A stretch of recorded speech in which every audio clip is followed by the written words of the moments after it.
right now, so just bear that in mind. Cool.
Good afternoon. If you could just mute your mics, please.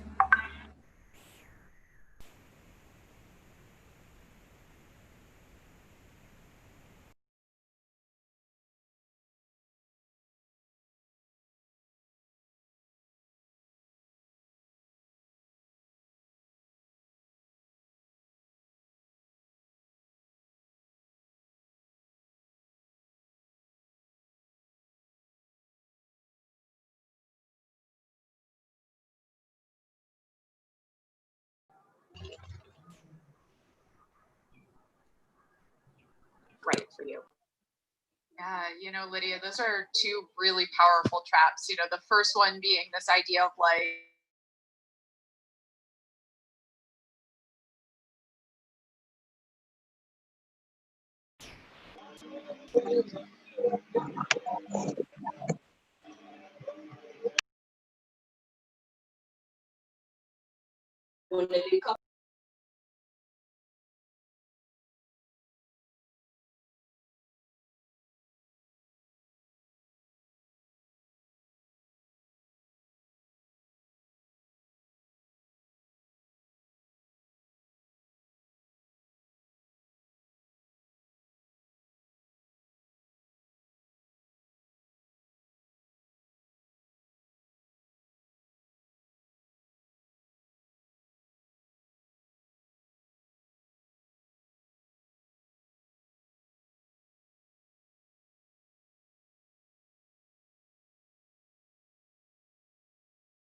All right, greetings everybody. Thank you for switching over as quickly as we did. We will begin in 2 minutes time as I just pull up the agenda for today's meeting.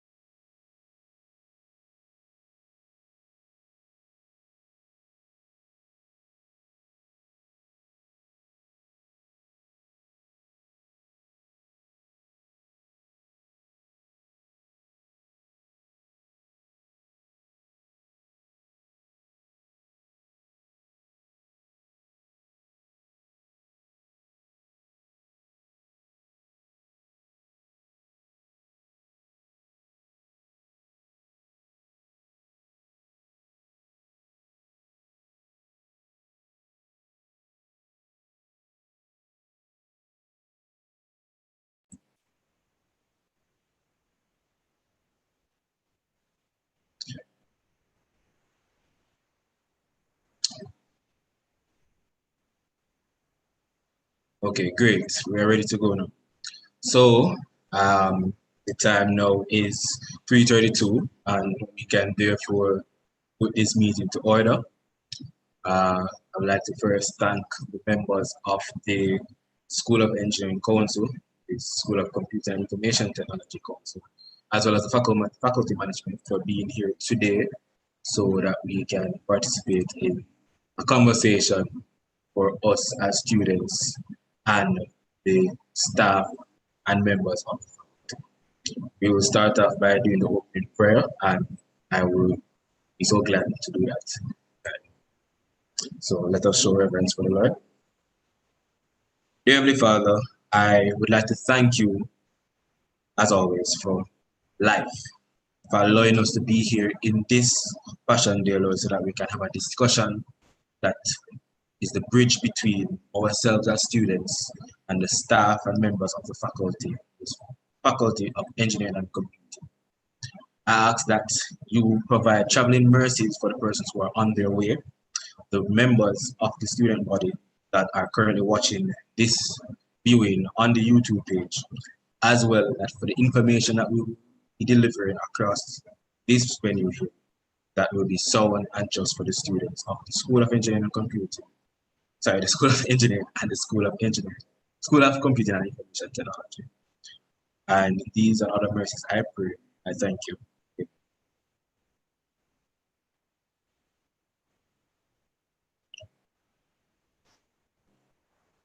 Okay, so the adoption of this agenda is here as shown, where we'll be having some discussions with any updates from the faculty management, from the School of Engineering president, from the School of Computing and Information Technology president, and from the UTech Students Union.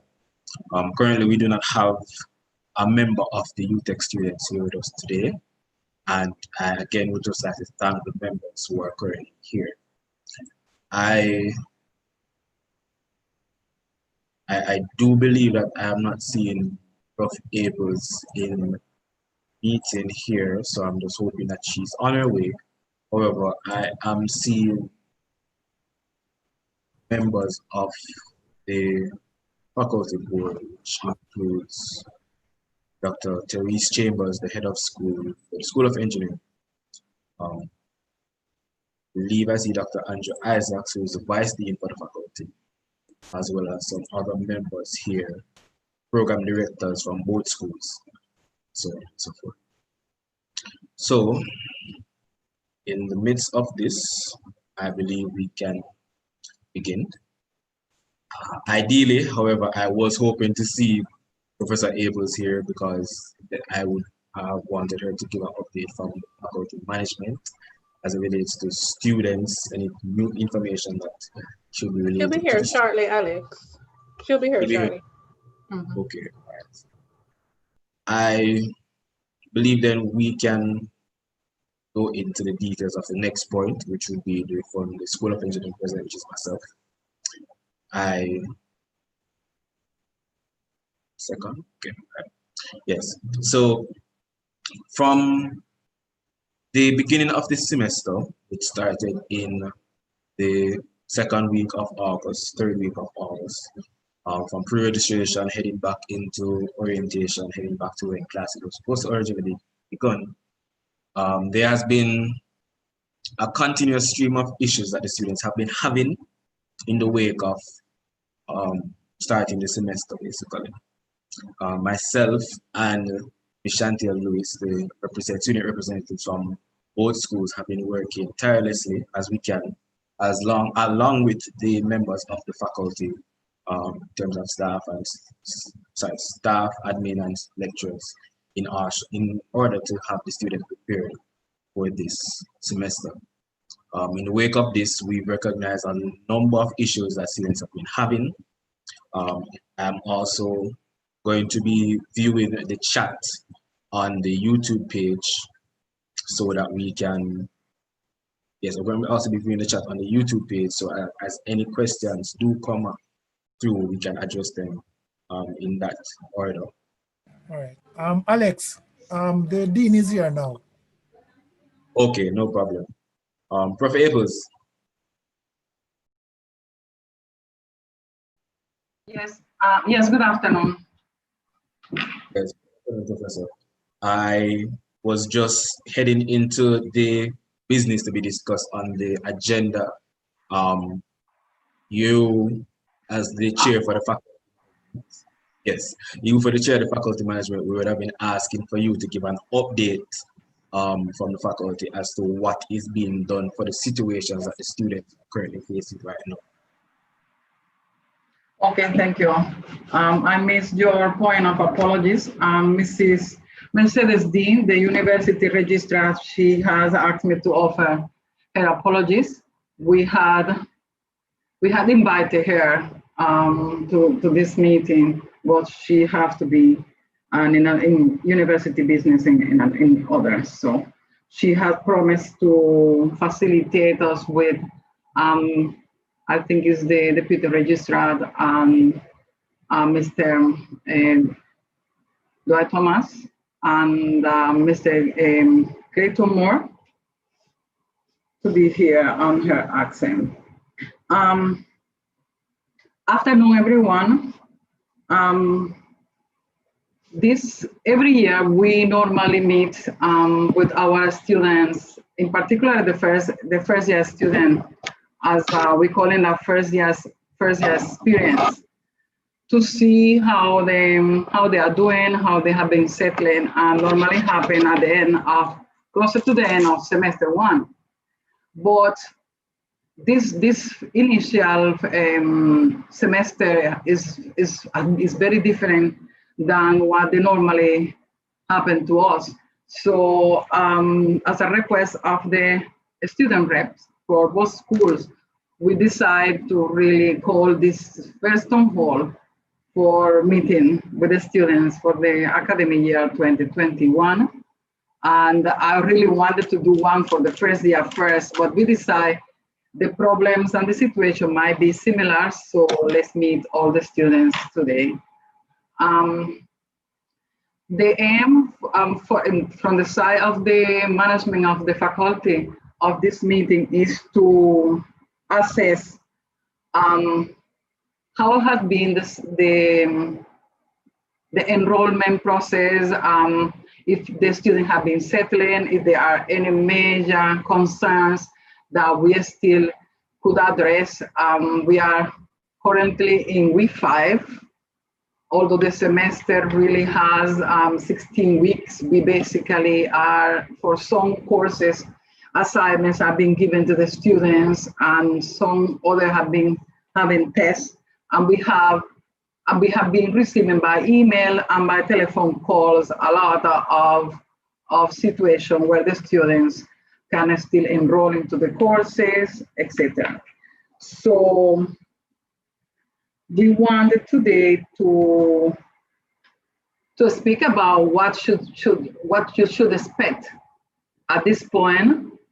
If you have done everything smoothly as the university was planning for you, you might be aware that all our modules, or the majority of the modules that we deliver this semester involve lectures, tutorials, and practicals.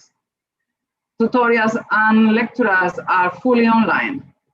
The faculty have two major learning management systems that we have been utilizing. Today, all the modules that have lectures and tutorials are offered through UTech Online. It means if you have registered to classes, you should be able to go into the UTech Online and identify the modules. And if the lecturer has decided to use G Suite, that is the second learning management system that our faculty is using for this semester to deliver the classes, a message should be there about where to go and how to link. In parallel to this, both schools, there is a table and a list that had been circulated that summarize for each module where the links are to find classes. That's basically done that way. So I am expecting that by now, every student knows where to find their classes. That's basically what the expectations are at this point. In terms of the online delivery, we know that some student probably has some difficulties to be fully on the face-to-face online or virtual classroom at the same time that the classes have been delivered. But we have been asked all the lecturers to record the classes, and the recordings have been sent to the students by different ways. It's either by emails, or they have been placed on UTech Online or in the Google Drive using the G Suite. It is mandatory for all our students in this faculty to get and activate your university email address. We have told from the president of the union, right by down, everyone need to get this, because there are some softwares that we are using in our faculty that the student need to have the university email address to access the online platform. In the case of the face-to-face lab, a decision was taken in particular by the School of Engineering, and I think for a skit for the animation program, that the labs are going to be scheduling outside of the normal university timetable. So the students are expected to get for this particular module through their lecturers how the labs are going to be scheduled. I know that some labs have been happening already, so I would hear from you if that's the case and if there is any difficulties for these classes. Advisement is another point. I think the students, in particular the first year students, they got the message why they really need an advisement, and we really appreciate that. So I have been monitoring closely about the assignment of the student advisement, the advisor to the students, to make sure that by now, at least all our first year students have been placed, an advisor is being placed on their portal. So they are able to discuss with them, scheduling appointments and virtual appointment, of course, and be able to solve any matter. If this is not the case, we have prepared a flyer. I think Ms. Foreman has it, about what is the email address that you need to use to request that your advisor be placed in the portal for you. Nevertheless, if this is one of the cases, you can always reach out to the dean. You have my email, nsmith@utech.edu, and let me know if you really need, if you don't have an advisor as yet, and you need to be assigned one. So I know that there are some financials, we are having some problem with the financial clearance for some of the students. We have been discussing closely with the finance department how to minimize. We have also invited the department today.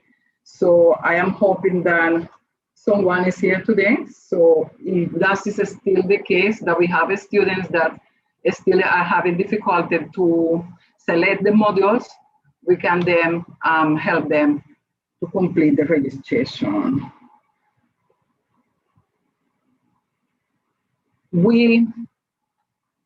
We are here for you. By now, there are some expectations that I hope that have been fulfilled. And I will move to the middle of the semester. You really get settled, and we identify what are the hitches or the small things that we still need to do for you, so you can complete your first semester as desired. So this is what I have for now. Mr. Mafale.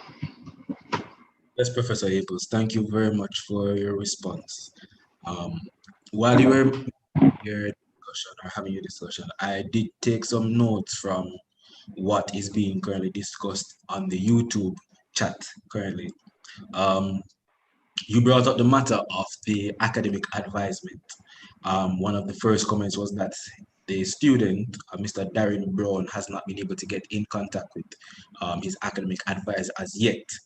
I'm just appreciative that you've said that we can reach out to you if that is the case. I do know that the faculty had put together a Google Drive in order for academic advisement to be directed to, so that they can contact Ms. Crystal Small as well, one of the admins here, in order to get in contact with their academic advisor for the semester.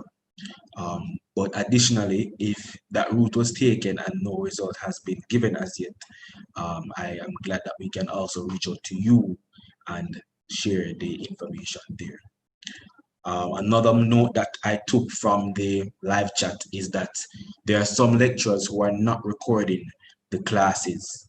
In one particular sense, it is engineering physics that is from the Faculty of Science and Sports.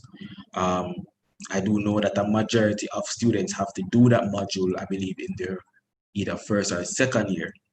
I was aware of the situation a few nights ago, and I reached out to the person who I believe was the head of the department, which is Dr. James Smith. I had a conversation with him, but he had explained to me that he's no longer in charge of the department as the head. He was somebody completely different. And that the basis of what I'm understanding with the lecturer, who is Mr. Simpson, is that sorry, let me just make sure I am reading the information here. It was said that they will not be recording and that they are treating the class session as if it was on a regular face-to-face basis, where it wouldn't have been recorded either way. So it's not being done. I don't know. As I said, it's a first module, so I know that it does not necessarily fall under our jurisdiction, but obviously once our students are being affected, we have to address it. So I don't know if you can give a response to that now as to what can be done. Well, there is a university mandate to record all classes. So I would reach out to Dr. Hamilton, that is the dean in FOSS, in particular about physics. I have some other concerns about physics that have been reaching me. So we had an earlier discussion between Dr. Hamilton and myself, and we have agreed to meet to discuss in math and physics. So we have identified earlier when we were trying to get our G Suite up and the lecturers assigned, and feedback from our students, in particular from SKIT as well, between math and physics for engineering, that there were some difficulties in the classes, and we said that we would help, and that might be the case why some of the lecturers outside our faculty are not recording or they're having some difficulties. So I would try to find out today what is happening and how this can be solved. So in the case of physics, the students are getting the handout or they are not getting nothing at all, just the classes, that's it. I am not sure if they received any handouts or, for example, content material regarding to the class. However, I do know that a number of them would like to go over the recordings. If I remember well, actually, the practicals aspect of the class has been recorded, but the lecture part of the class has not been recorded. So that is the case that I'm understanding for the students currently. Well, I would investigate and write back to you about it. I would discuss it with the dean in force. All right, thank you, Professor Aples. Moving down the list of what I'm seeing on the live chat, somebody was asking about the official version of Matlab. I think from what I'm understanding from the question is that there's a current issue in terms of using it, and they're asking if it's supposed to be resolved by Monday. This question or query is new to me, so I'm not sure if there's any information you can share on that. The university has a Matlab license that is, how we say it, perpetual license. But we are trying to acquire the online license. So I was trying to reach out the office today of in the ICE to find out where we have reached, because it's not just for engineering and computing, the license is across the university. So it took us a while to get some information from the other faculties. So we're supposed to get an online license. That means if you are a university student and you have a university ID, you should be able to access Matlab. So an alternative to that, it must have been developed. I'm not so sure Dr. Shemba should be here in the meeting. It's something, if an alternative to a face-to-face lab of a different access to Matlab had been worked out while we wait for the online version that we are acquiring. Yes, thank you for mentioning that, Professor Aples, and Mr. McFarlane, thank you for bringing up that question. No, the lecturer who should be utilizing Matlab this semester has been in dialogue with me, and he is trying to handle the sections of the syllabus that where Matlab may not be as critical. He has made me aware that it is becoming critical now, so we really need to have the license sorted out. But as Professor Aples said, that we are in discussion with IS to resolve this in short order.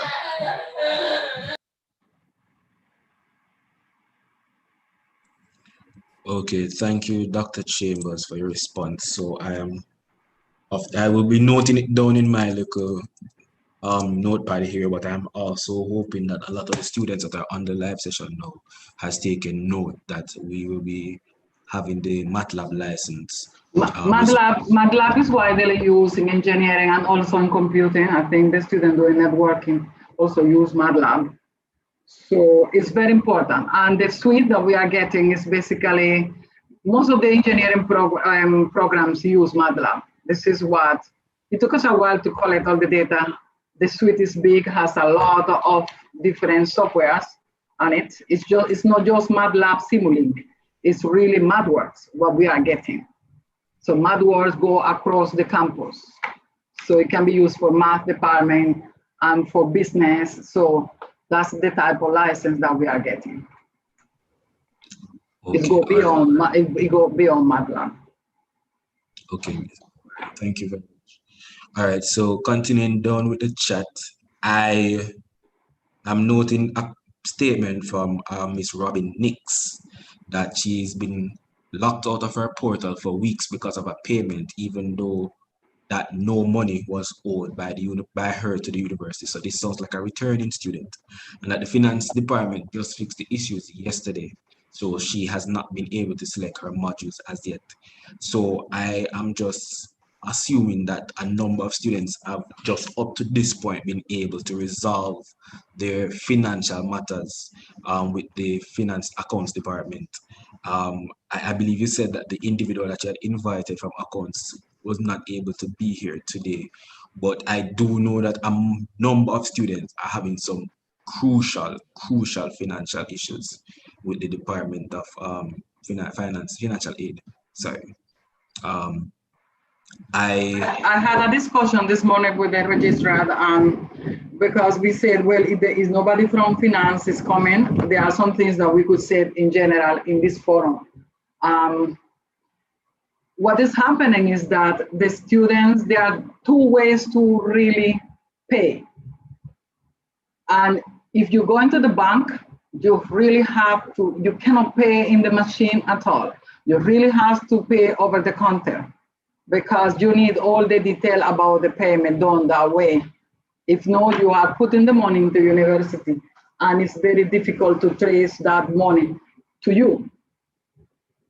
That's basically one of the difficulties. So what the students have done is doing that, they take the receipt and they send an email. So they are getting over 1,500 emails to one address per day. So it's very difficult to sort out all. We have over 10,000 students in the university. So imagine if a lot of our students are using that route, a payment plan or so on. So this is basically the difficulty with the response that I think the students have experienced. And it's also because you are no longer face-to-face, that the PD or somebody tell you, okay, go into the class, this is your timetable, until you sort of your finances. This is basically what is really happening. And the another problem is that when you pay, you have to complete the 10 steps. If you don't do that, you basically have not completed the registration. So anything else that you are going to be able to access, you cannot do it because basically you have put the money into the university, but you have not registered. That's basically a lot of the problems that have been happening. We have our faculty administrator have requested 2 email addresses for each school. We are still trying to, we are waiting for IS to get this sorted out because we will say, well, the student, at least the student write to us, we could disaggregate the matters and, you know, try to address it in bulk. No one student at a time. If not, you say, okay, I have 50 students with finances problem and all of them are the same. So we could send it to the department to address it. But as the students have been writing straight, in some cases to finance, we are really out of the loop. We just learn when the student frustrated after 3 months or 1 month, sorry, after 3 weeks or 1 month of being awaiting a response, they're not getting nowhere, is when we hear about it. So this is what we are trying to do to see if we can help to finalize the clearance of our students to be in class. So because of that, this is why we have created this table with the access. So we said, okay, the university had given us until the 30th of September to fully be enrolled, but you can still be in class if you have paid the ECF. That is basically below the ancillary fees. So if you approach any of the schools, you should be able to find where the classes are, what is the link, and be in class. At least you're not losing the attendance in classes while you complete your registration.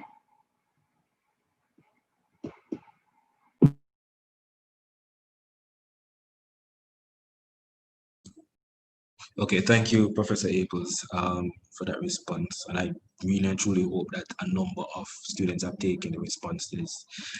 In the past, where we're currently in the 5th week, 5th academic week of the semester, and I have noticed for a lot of time now that the best response that I can give students, unfortunately, is that they have to come to the university and and join the line at the accounts department and have their issues resolved that way. And even on some occasions, a number of students still have not been able to get their issues completely resolved. Right? And it is a very sad thing that we have to go through at this point in time, especially, seeing that we are in one of the regions with the highest COVID-19 cases right now, and having to come to the university and address our matters in this case, especially when the university explained to us that as students, if we have a financial issues, this is the platform that we're supposed to go through, and there's no response, not via the emails, not via the very few that are resolved via the emails, and almost no responses from the phone lines here. I have spoken to members of the union, namely the Vice President of Finance, and he did explain to me that the process is seemingly getting better, but obviously I cannot say that the process is seemingly getting better for students from the Faculty of Engineering Computing. It's more case that is getting better across the board for all the faculties that are here. So even though I can say from him, the union vice president, that it is getting better from what he's saying, it's not saying that, okay, when I go back to the faculty, it's getting better for the students from the faculty, if you get what I'm saying. So it's only that I can continue to encourage the students to be as patient, even more than they've already have been. If there is a possibility that they can come to the university in Kingston and have their matter addressed, please do so. You get me? The email address for the financial department is FENC customer support at utech.edu.jm, and you guys are recommended to continue sending your queries there. I find it kind of strange, because when I hear students saying that weeks ago, months ago, they sent emails to FENC customer support and they have not gotten a response, I find it weird that some of us as persons at university are lucky, myself included. There are a couple other students that I know from the faculty that have sent emails to FENC customer support and they get back a response in a relative short time frame. For one example, I remember sending an email to the FENC customer support for issue on my portal, and I got a response 6 days later, right? I don't know if there's a particular time frame when they are supposed to respond to students by, but given certain queries that the students have asked, it takes a very long extended amount of time for a response to be given, and I don't think for certain queries that it's supposed to be that extensively long. I really hope that we can continue communicating with the persons in charge of the financial aid office, so that we can have something resolved for the students, because it is boiling down where it is getting worse and worse and worse. And given the fact that next week, Wednesday, is the census date, September 30, when students are probably to pay 30% of their tuition, they don't want it to be a case where they have to wait last minute for responses so that they can continue with the semester. So I will be following up with the UTech Students Union on what is happening. I also request kindly that you, as the dean, also continue to speak with the member from the Office of Student Financing, that is actually what the office is called, so that we can see what more can be done as quickly as possible for the students. I do see that Mr. David White has raised his hand, so I'm just going to allow him to make his comment. All right, thank you, Mr. McFarlane. I'm just responding to something in the chat. A student was saying that they are raising an issue where they have to wait until selection is finished to do ad drop. I just want to say that ad drops have been coming in now. The period for ad drop was extended, and certainly for the Bachelor of Science in Computing, I have been getting a lot of ad drop requests, and I process them in a timely manner, usually within a day. So to that, to those students who are posting in the chat on YouTube, you can go ahead. I'm not sure, you didn't say which program you are in, but you can use ad drop now, and your program director should get a notification. He or she will approve or disapprove it with a notation. And then the final authority is the admissions office. So even if we approve it, admissions might check and say, well, at this particular time, there's no space in the class. So usually persons work with their program leaders or the program director, and we address it accordingly. Thank you. That point is valid for, that point is valid for everyone. I mean, it's the same extension of AppDrop. Oh, I see Mr. Clayton Morris here, and I just, Mr. Barry Thomas, our deputy registrar, he just called, I just forward him the link. So he's here. Barry's here, okay. Go ahead. And then Mr. Moore raised his hand. Yes, thank you, Professor Apel. Good afternoon, everyone. I just came in. Afternoon. Mr. White just responding in respect of AppDrop, and that's correct, but I'm not so sure what was said before, and I want to note and to remind students that the AppDrop, the access to the AppDrop is after you have actually completed your registration. All right, so you won't have access to it before you complete your registration. So just wanted to note that. Well, that is why, and I'm supposed to send another memo regarding that, because this is what we had discussed in our faculty board last time, that if our students, and you might not hear what we have been saying about finances and this faculty in particular, that a lot of our students have not been clear, so they have no complete registration. So if they are going to add or drop or do something like that, it's going to be very difficult for them to do, because the finance part of it has not been sorted of as yet. So we have been, I've been writing about it, asking for an intervention in the finance department, because it's really hard for our students. We have a lot of students. Our faculty administrator, she can tell you that she has about more than 100 students in that situation. And those are the ones that she knows because the student had reached out to us. But there are some students that are going straight to the finance department that we don't know what are their situations. So, so one things need to balance the another. And this is the situation that our students are on at this point. Okay, I understand. Well, of course, I can't speak to the finance issue, so the dialogue with finance would have to continue.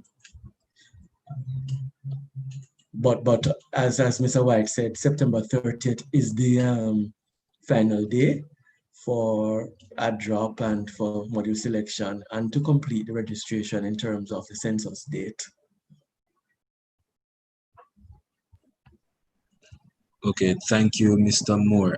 If you could, Mr. Moore, could you just say to the persons who are on the YouTube right now what portfolio it is that you have at the university for those who may not know? Okay, Mr. White. So I am the assistant registrar for admissions and enrollment. So my office is responsible for taking persons through from when they start in terms of their applications to the university and to assist to ensure that you are able to select your classes and to complete your registration. So it's my office responsibility to track registration, student numbers, etc. Now, I want to make a distinction because many persons are of the mind that admissions and enrollment is responsible or can actually increase class sizes, etc. We are not able to do that. But what we do is to ensure that once the classes are there, that you should be able to select. So we monitor for new students, we monitor that once they pay the enrollment commitment fee, create an enrollment record for you. For returning students, once you have progressed, to create the enrollment record. So that's our role, in a summary.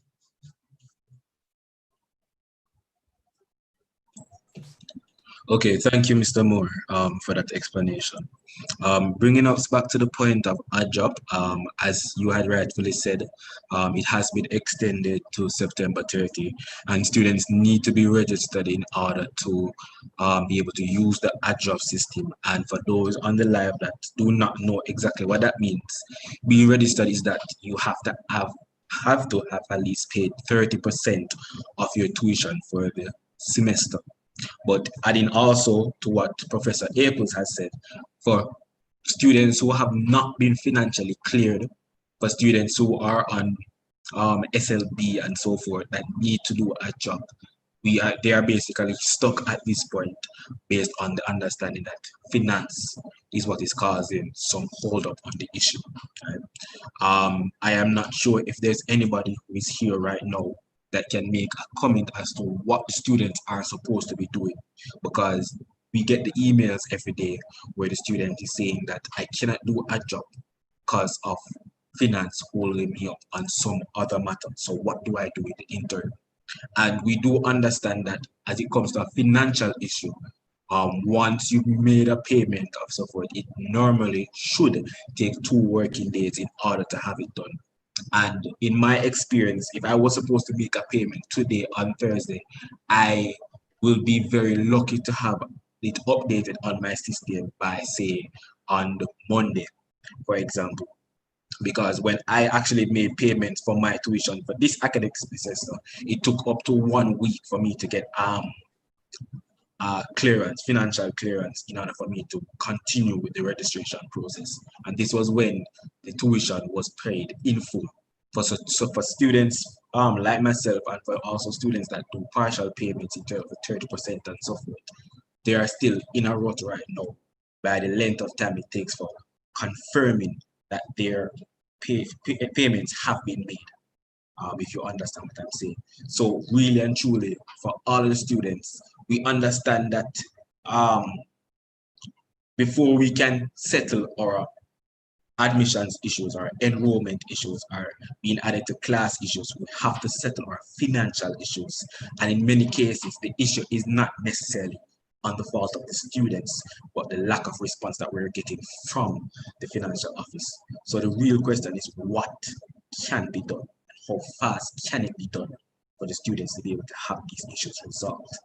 Because we understand that it was very good that the extension for ADJOP and module selection was pushed to the end of this month.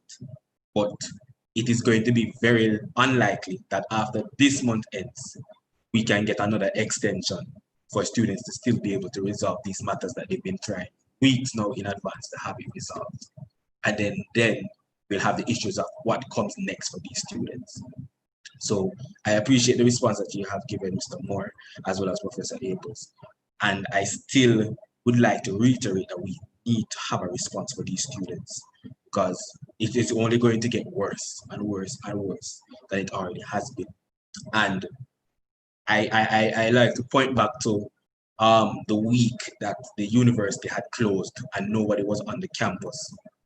In essence, that week was not reimbursed to the students, if you would put it in that phrase, where when the students were expecting bright and early, 8 o'clock Monday morning, to attend to the matters of the issues that they're having, there was no way they could have gotten a result during that time. So basically, at the end of the day, everything got stuck for them. And we're still going to be charged that week, even when nobody was at school, nobody could get any responses from the offices and so forth. So this is basically an added week that was wasted for them, right? So I will continue contacting or speaking with the persons from the union, as well as the dean for the Faculty of Engineering and Computing, to see what more can be done. But thank you very much, Mr. Moore, for your response on this matter. Right. In moving forward on what I am seeing on the live chat, I would just like to quickly jump into more of an academic issue that I know that a lot of final year and third year students have been having, and that is based on the industrial work experience as well as the major project. I was speaking to the year group, the fourth year group, some time ago, and we recognize that they has been telling that they have not received certain information based on major project, and that include what I believe is the annual list of feasible major projects that the supervisors, the PDs, or whoever is in charge normally come up with has not been sent out to them. And I'm quoting exactly what I received from the student, and they still haven't gotten access to the proceedings for the 2019 conference. So I'm hoping that we can get a response for those students there as to what is happening regarding major project and also what is happening in regards to industrial work experience. Okay, I think I should handle that one. I don't know if the dean is responding. I see her talking, but I don't know if she's... Okay, all right, let me handle that one. In regards to the major projects, we recognize that there is a bit of an issue there, and we are attempting to solve it. I know that the students have made the requests. I've received multiple requests for the abstracts from the 2018-19 major project conference. I have requested the soft copy of these abstracts, and as soon as they're available, I will distribute them to the major project research lecturers. That's Ms. Arpatian and Dr. Bramwell. So they will be able to share those with the students. In terms of industrial work experience, we are still guided by the university's policy regarding cooperative education during the COVID period. We are not going to be asking students to go out in the public without being assured of their safety. The university has developed, and well, they haven't published it yet, a document that students and the prospective employers will be required to sign if the students will be participating in IWE in the traditional fashion.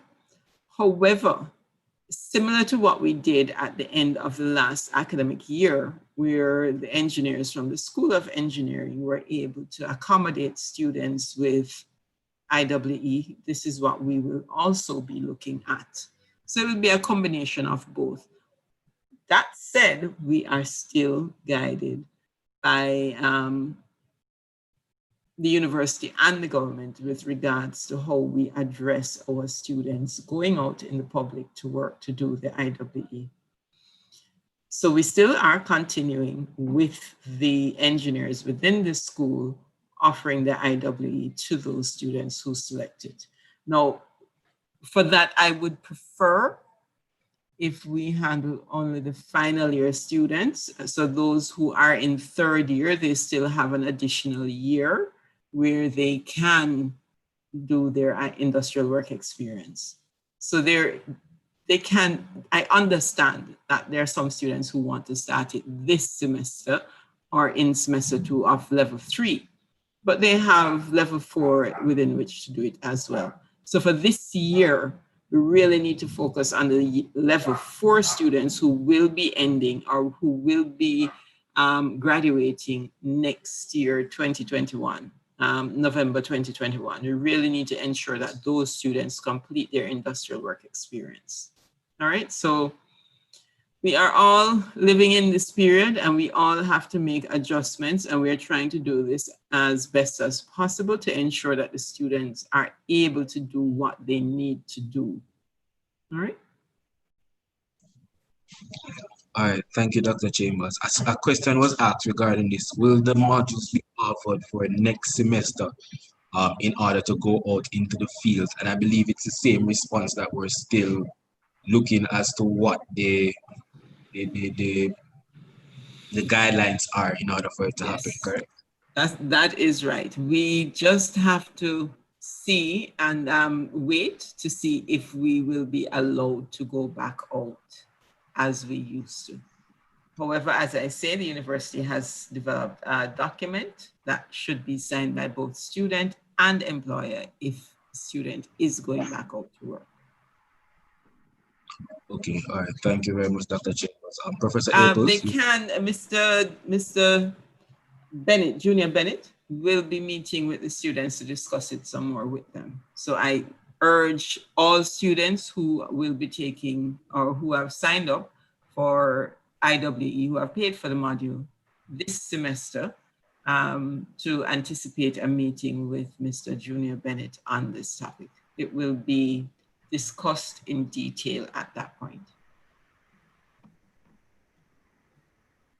Yes. I think you have covered the main aspect. I have been asking the final year students, well, that are teaching some of those about industrial work experience.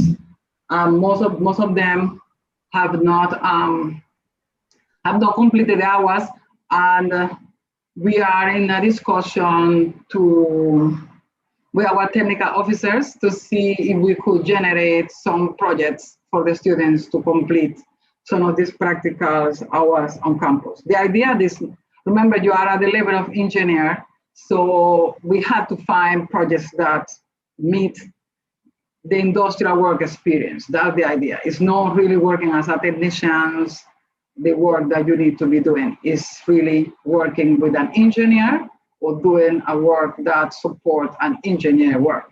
So we are looking into that. I heard that also the topics for the final years for major projects have been given to the students. So we're moving slowly but surely. So I hope that we can complete the major project this year in a better, hopefully the second semester would be better. That is when the practical for major, for the capstone project need to happen. So the university and the country is in a different condition. But while you were speaking, I found, I called Mrs. Green McLennan, that she is the head of the finance department, and she's here with us. She might be able to answer some of the questions, some of the financial questions, some of the problems that our students have with the finance. Mrs. McLennan? I sorry to interject, but I also believe I see Mrs. Mercedes Dean here as well. Okay. Can you hear me? Yes, we're hearing you. Okay, all right. Go ahead. I was just checking because I'm using a headset because it's not picking up the audio from the computer. Yes. So Alex, you can go and explain to her some of the problems that we were highlighted regarding the financials. She's the best person to answer these questions. Okay, thank you very much. Okay, yeah, man, thank you very much. So, yes, miss. So we've been having a number of issues as students in regards to the response time mainly, and the contact, the communication between the students and the Office of Financial Aid, Student Financing, sorry, basically accounts. Students have not been receiving timely response from the office as it comes on to the matters.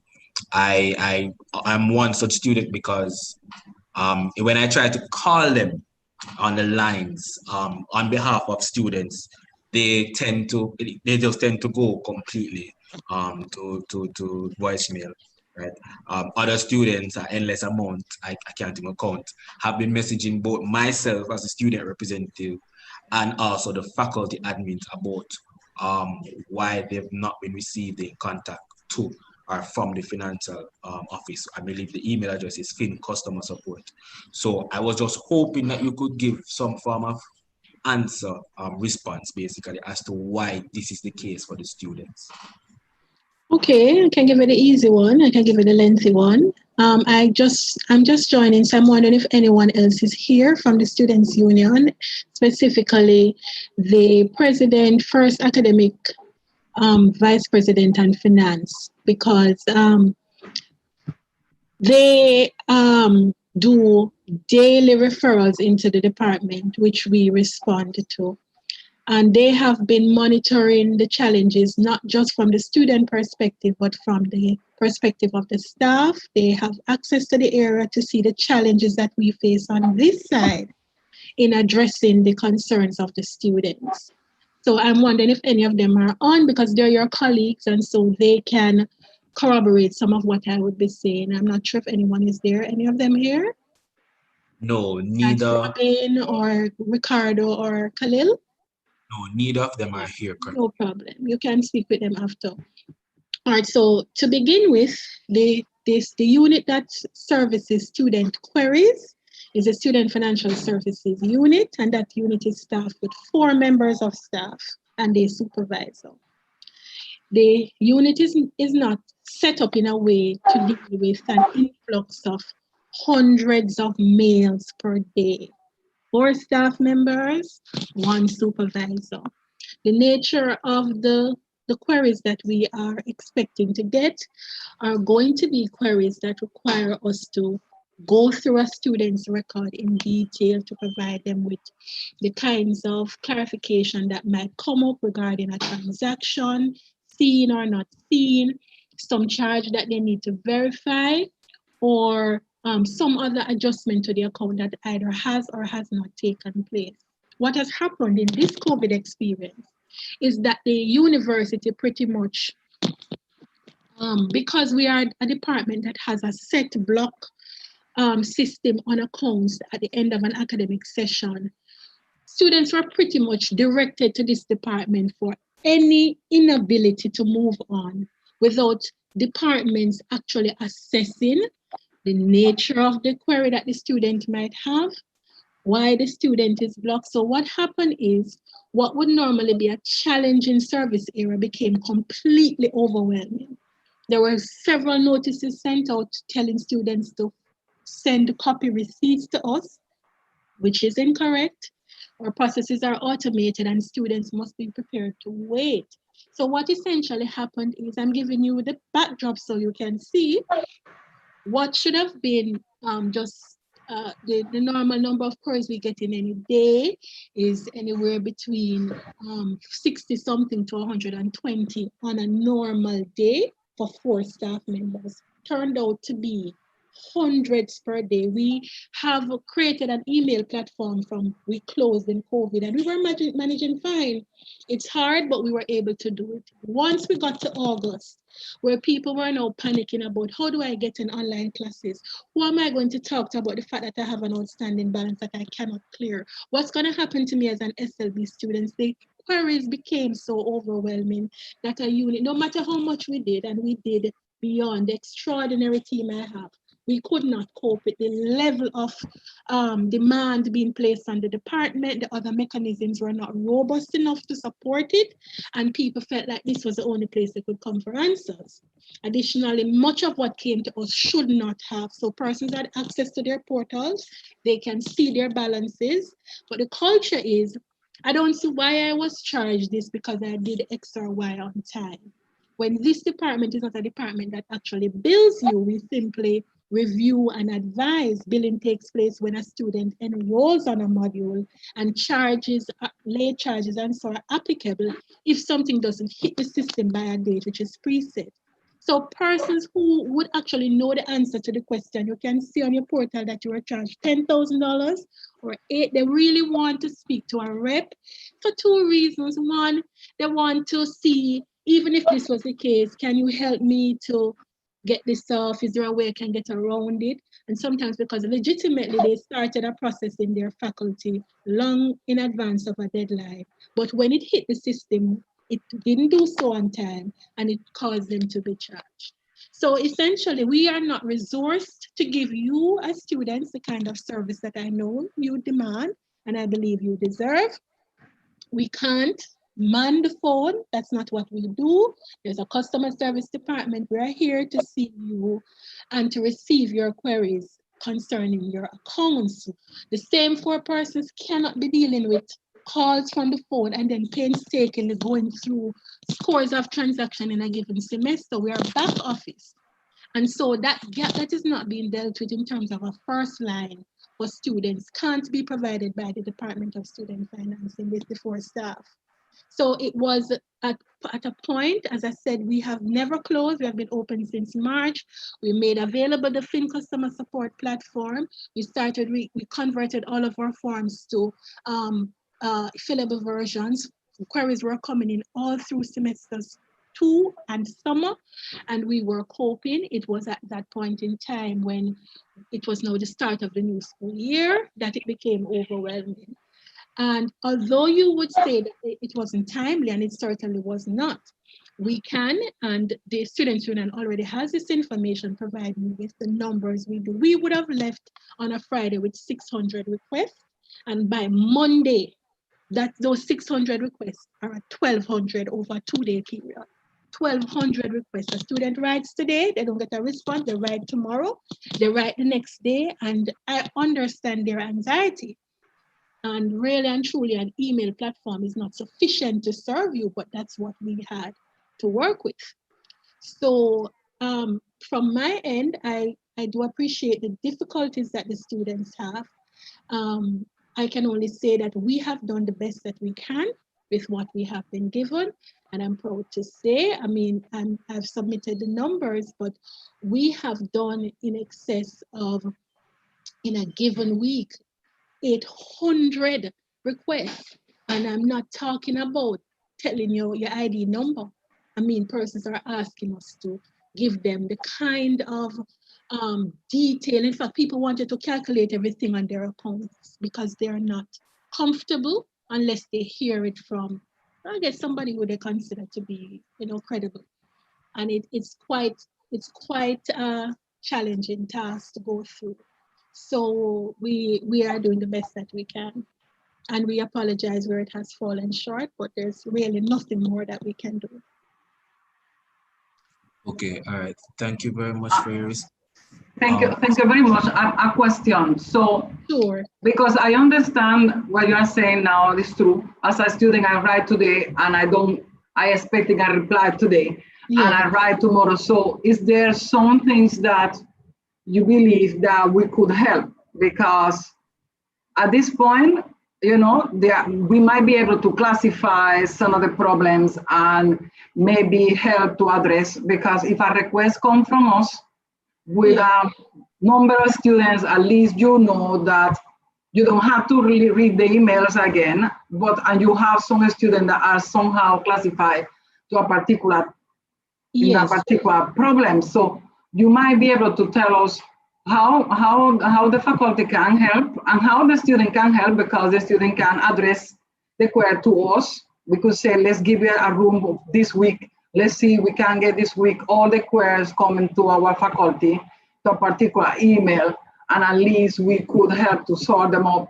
So when they come to you, they are, at least you have, you can probably serve us better that way than all the queries come to you. So you can probably suggest how you think that we could help. I mean, the faculty side, how we could help, and the students are here, we could tell the student, okay, don't bother to go this route. You understand? If you have this particular problem, it's better you address it this way, and you can get a response faster, because they are writing 10 emails, and I'm telling you, because I get telephone calls. So, yes, I know. I can imagine. Thank you, Dean. Yes, there are actually solutions. Some of them are not the best, but we have put forward a number of them to various persons that we believe could provide us with assistance. So firstly, we have asked that the team in the call center, in the customer service unit, be trained at least to do some of the basic queries. We don't believe that the unit provides much assistance beyond answering the calls and transferring it down to us. I mean, if we have a call center, they must have access to be able to at least go into a student's account. We can train, admissions can train, the technical areas, like now we're going on to graduation, records office can train. We need that first line, because we need to have some of the queries are simple. So they might want to know their status for SLB, or they want to know what's the minimum I can pay for fee payment. These are just basic things. They don't have to interrogate an account, but we're getting no support. And I mean, those could be taken off and then you escalate now the ones that are rigorous and require going into the student's account. That's one. The second thing is that we wanted a system that was more strengthened than just an email platform. Was something we came up with at the departmental level in the COVID thing. You're trying to figure out what to do.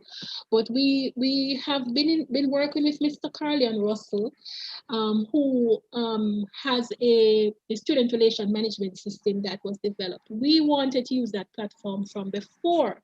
Our problem is and you're the right faculty to help us. It is what would you call it now? It's a phase. It doesn't have the back end support. The nature of our functions is this: when the student raises a query, there can be so many things happening. It could be money gone to the wrong place. It could be a file that's not updated. It could be funds from a sponsor that needs to transfer. All technical stuff that requires accountants to action or specific reps. So we have, because students used to write these long letters, we created forms that allow the student to definitively say what has occurred and for us to do an action.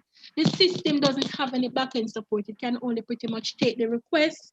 We can't actually work in it to do anything. We can't receive, we can't create a form in it for the student to fill out. We can't send the information back to the student. You know, we want something where there's a service ticket. So a student who writes really needs to be acknowledged. They need to know that someone is working on their request, and they need to be able to check in from time to time and track to see that it's no waste, because sometimes a request goes through 3 or 4 departments, depending on what's happening with the student, and the student should be able to track to see where it is. So we need a service ticket. So I say all of this to say, that system, or one like it, we need a proper system that can allow us to raise a service ticket for the student, and then also to allow us to give the back end. It has to have some back end functionality that the student relation management system doesn't now have. So we haven't been able to use it. Okay. Yes. So, but I was speaking. Well, I totally agree with you. And in our faculty, our last faculty board, one of our colleagues in SCIT spoke about intelligence, smart. I can't remember the word properly. It was a smart system, a smart intelligent. It means that when you put the student ID, the form populates and all the information for this student is there. But what I'm saying, is there an email into your system that our student, let's say these faculty students, could, that we could grant the access to one of our staff to help? Because you said we can be trained, and this is what we are saying. There are some things that we might not be able to clear somebody financially, but at least we could screen, help you access and screen. So I am saying, if you have an email address that that you can divert it to FENC, so we could tell our student, okay, right now, use this email. This email is just for us. So we could then discuss. I can discuss with my faculty administrator and our admin staff and find out how we could then target this email address and disaggregate all the problems that our students have and see if we can solve them, let's say before the sense of day and at least. So, and we would. I get what you're saying. So yes, that is definitely possible. It might not be possible for census state, but we're right where you are. So when we realized what was happening with this one FIN customer support email, which continued to crash because it was just overloaded in terms of emails, it wasn't sending out, we're constantly getting more space. We actually asked the CBFO for permission for us to create, rather than one email, to create emails for each faculty. So we do have one for FENC. We wanted to do a different system. We had already. Oh, you do? Okay. Yes, it hasn't been launched because it has been sent to IT for them to do it. They have not gotten around to do it yet. We have already structured the units. I've pulled on 2 other staff members who were assigned to other duties to help, so that we could then have someone assigned to each faculty / college. Some of the bigger colleges are problematic. We need more than one person, but it's what we have. Essentially, FENC has a rep, and really it's that rep who has been working on, we had that from March. So one person has been working on FENC only, and her name is Ms. Fuller. Now, the problem is that Ms. Fuller is just the same one person who she has no requests before her that she's actioning in earnest, trying to get them sorted out in advance of census date, because we're having problems with some of the payment agencies like JN and NCB that we encourage students not to use, but they continue to pay there and the files are just not coming over. So the point I'm making is yes, it could definitely work where we could have the email and where we could provide some training. Just that to do the training, the person has to be taken away from the job right now. And at this time, the same person is dealing with the request, and we would need time away to train. So I'm agreeing with you. It's actually right up the stream to where we're going, but it's just that I don't think it could happen for census date. We'd have to wait until things slow down a bit. Then we try and see if, because the things we know to do in the system, the truth is we are the only ones who know to do it. We have learned it over time as we have troubleshooted. You understand? It's not that anybody created a process, gave us a manual. We've kind of just figured it out and started documenting and creating forms. So we're like a reservoir of knowledge that really doesn't exist anywhere else. So we would be happy to do it. I think that's a solution that you've hit on there. And we would like to roll it out for other places too. But we could, I don't know what will happen after September 30th. But we could talk, and I could talk with Mrs. Gordon so that as soon as we get a little break right after, I don't know if a week after census date, if things will settle down or what, then we could work on identifying somebody who could facilitate the training, and we could, because it would help. It would help. It would help. And you too could see what, as you say, what your student requests are like, and you know what's the nature of the problems they're having. So I think, if I may interject, Miss Green McLennan, sure. That you've given so far, but I have a couple questions that I just want to verify. Sure, no problem. Go right ahead. As you say what you say, I view the live chat on YouTube for the responses of the students based on what you. There's one thing that I really and truly want to understand, and when you made the comment about the union members, such as like the Khalil and Robin and Ricardo, I am reminded of the understanding of certain things relating to certain things relating to how the finance office is, understaffed, struggling with the amount of emails that they're getting every day. I was there for the conversation where it was 1,500 at one particular day. But there is a fundamental understanding I have on both sides of the coin. You get what I'm saying? Yes, I understand that the office is doing as best as they can in a difficult situation, and the responses are slow, but it is not the fault of necessarily members of the staff there that you might have. But the fundamental question that I need to ask is that for the students that still have the issue that are there, for the persons that sent the emails long ago, and we understand that every situation is different.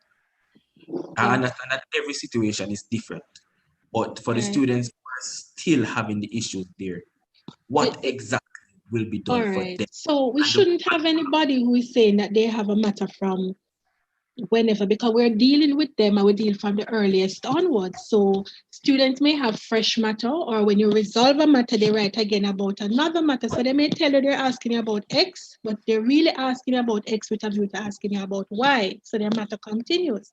But I'm calling the supervisor because we're still at work. We're still doing requests now to find out how far back we are in terms of what date we are, because the way the email is set up, it's broken down into folders. The folders are assigned, you can literally see the throughput as they're going. So the problem will be a consistent one, but the same student should not be saying, I had a request from May and nobody has answered. There's an automatic response given to each request, which says we have received it. I say that.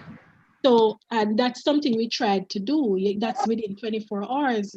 Now, if a student, there's a difference between us addressing a request and a student getting the result that he or she desires.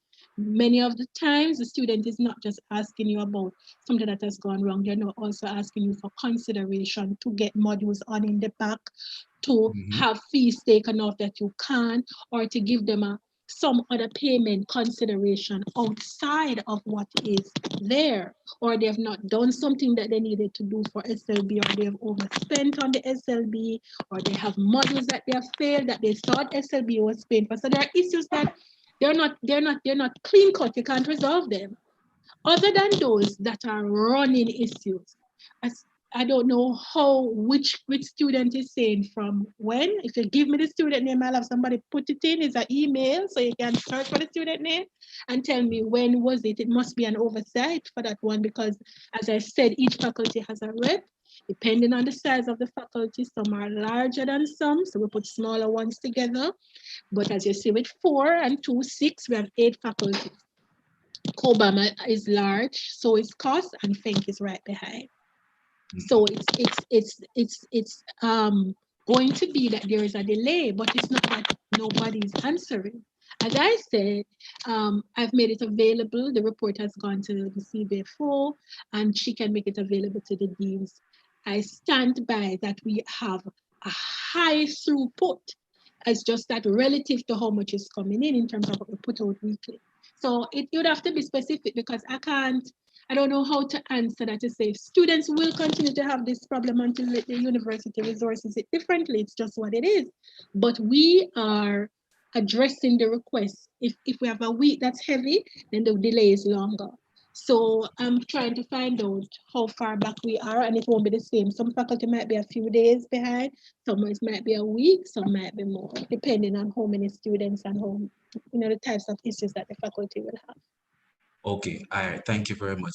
A follow-up question. In light of this that we've witnessed, both yourself, myself, the faculty, the university at large, a lot of adjustment. I believe that is Mr. Hello? Yes, I'm hearing. Hello? Yes, I'm hearing. I'm not sure if the person's addressing me. Through the chair? Yes. I'm hearing. Hello? Mrs. Whitaker? Hello? Yes, hello. Can you hear? We can hear you. Yes, you can hear me? Yes, we can. This is Mrs. Whitaker? Yes, Mrs. Whitaker? Yes, I just joined because I wasn't able to join before. So I came in where Mrs. McLennan was speaking about the response. I am one of the program leaders for SCIT. And I find what my experience is that the students will say that they have an issue and that are like with finance. And I say to them, this is an email from customer service. They are saying to me that they wrote and they get no response. I take myself now and I physically drive up to UTEP because I live in Oak Pastures. The last time I went up there, I went inside and the person said to me that she's not speaking to me. I'm to go downstairs and talk to the security so that the security allowed me to call her by phone. I went over to my office and I called, and within 10 minutes, I tried to make another call, and for the entire day until 4 o'clock, myself and Mrs. Blairy trying to call, and nobody answers the phone. So nobody is, for me, the students said they don't get a response to the email, and there's nobody answering the phone. Now that's my personal experience. But I live in Oak, so what I would do for the students, I'll try to do. No, it is impossible for me to drive up here because I have classes to teach. They don't answer the extension. Nobody answers any extension. I can't put a search in for FENC in there and give me an idea how many students sent out the request for. So why it is that persons don't answer the phone? Nobody's answering the phone. So the thing is that under normal circumstances before COVID, the students have an issue and they are able to physically go to finance and talk. Or sometimes the lecturer will go on their behalf. So now that you're not able to physically go to the office, this should be compensated for by the quick response to the mail and by somebody answering the phone. So what needs to happen is that whether you to employ more persons or have persons work overtime, but when somebody sends a mail or when somebody calls, persons need to respond because you cannot physically go there. So at this point, I'm at the point of giving up the PL position because I'm not managing. I'm not coping. I am not coping.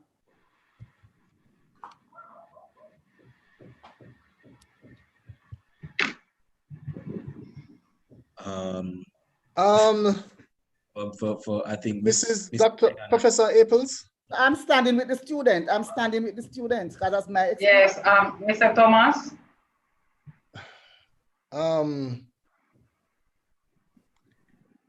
And it's the same thing for over record. It's the same thing for admissions. It's the same thing for anywhere in the university where we're at it. Whether HR admissions are anywhere, where we're at it.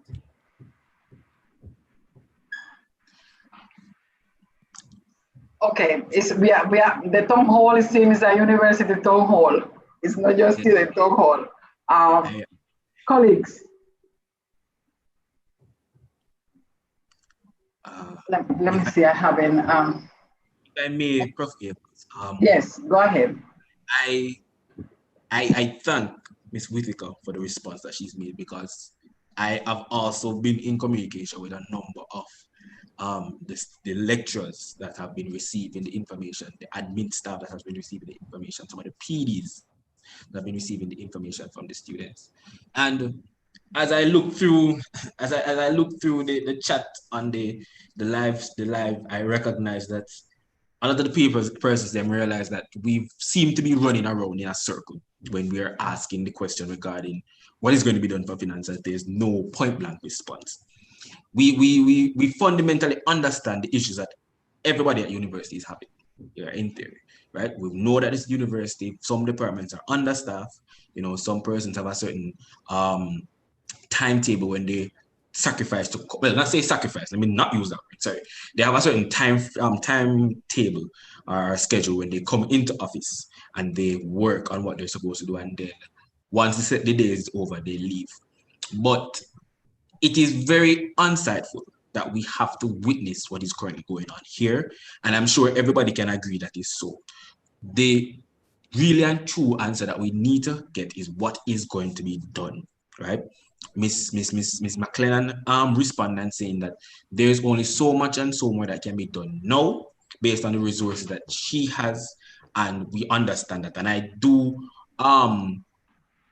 see that personally in terms of not just with the Department of Finance, but other departments here, that what resources that they've been left with and have to work with, they try their best to work with it, right?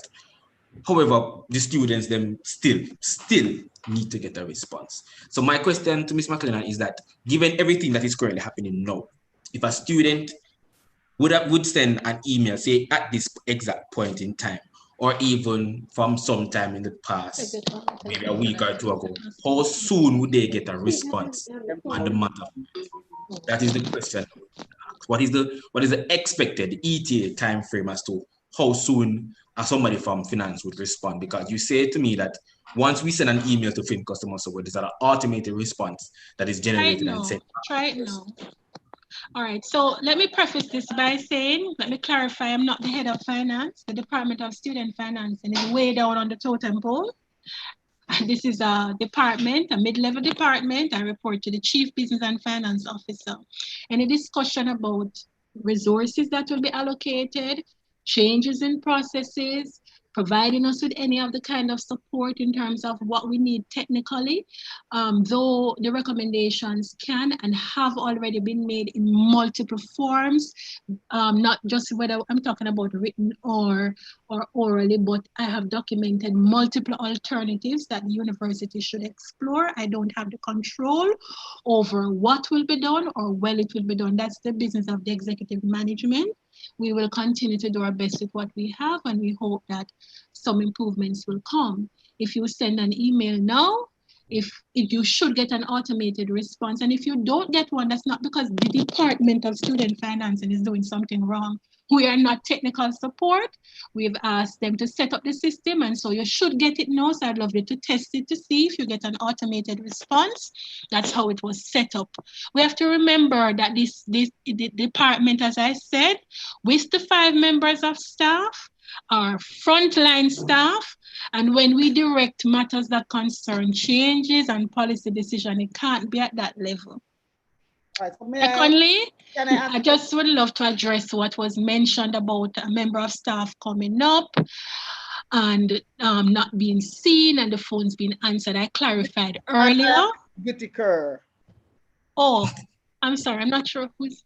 I'm yes, sorry. What? Mrs. Whitaker, nobody answers the phone. Yeah, I'm not disputing that, Miss Whitaker. I heard you very clearly when you spoke. I just wanted a chance to respond. Correct. I said earlier before you joined, I explained to the audience the nature of what we do, and if we've had somebody who would have come in and seen us working on a student's account, we are back office. We are not supposed to be. We're not able to handle the phones and do the kinds of work that we're doing in your accounts.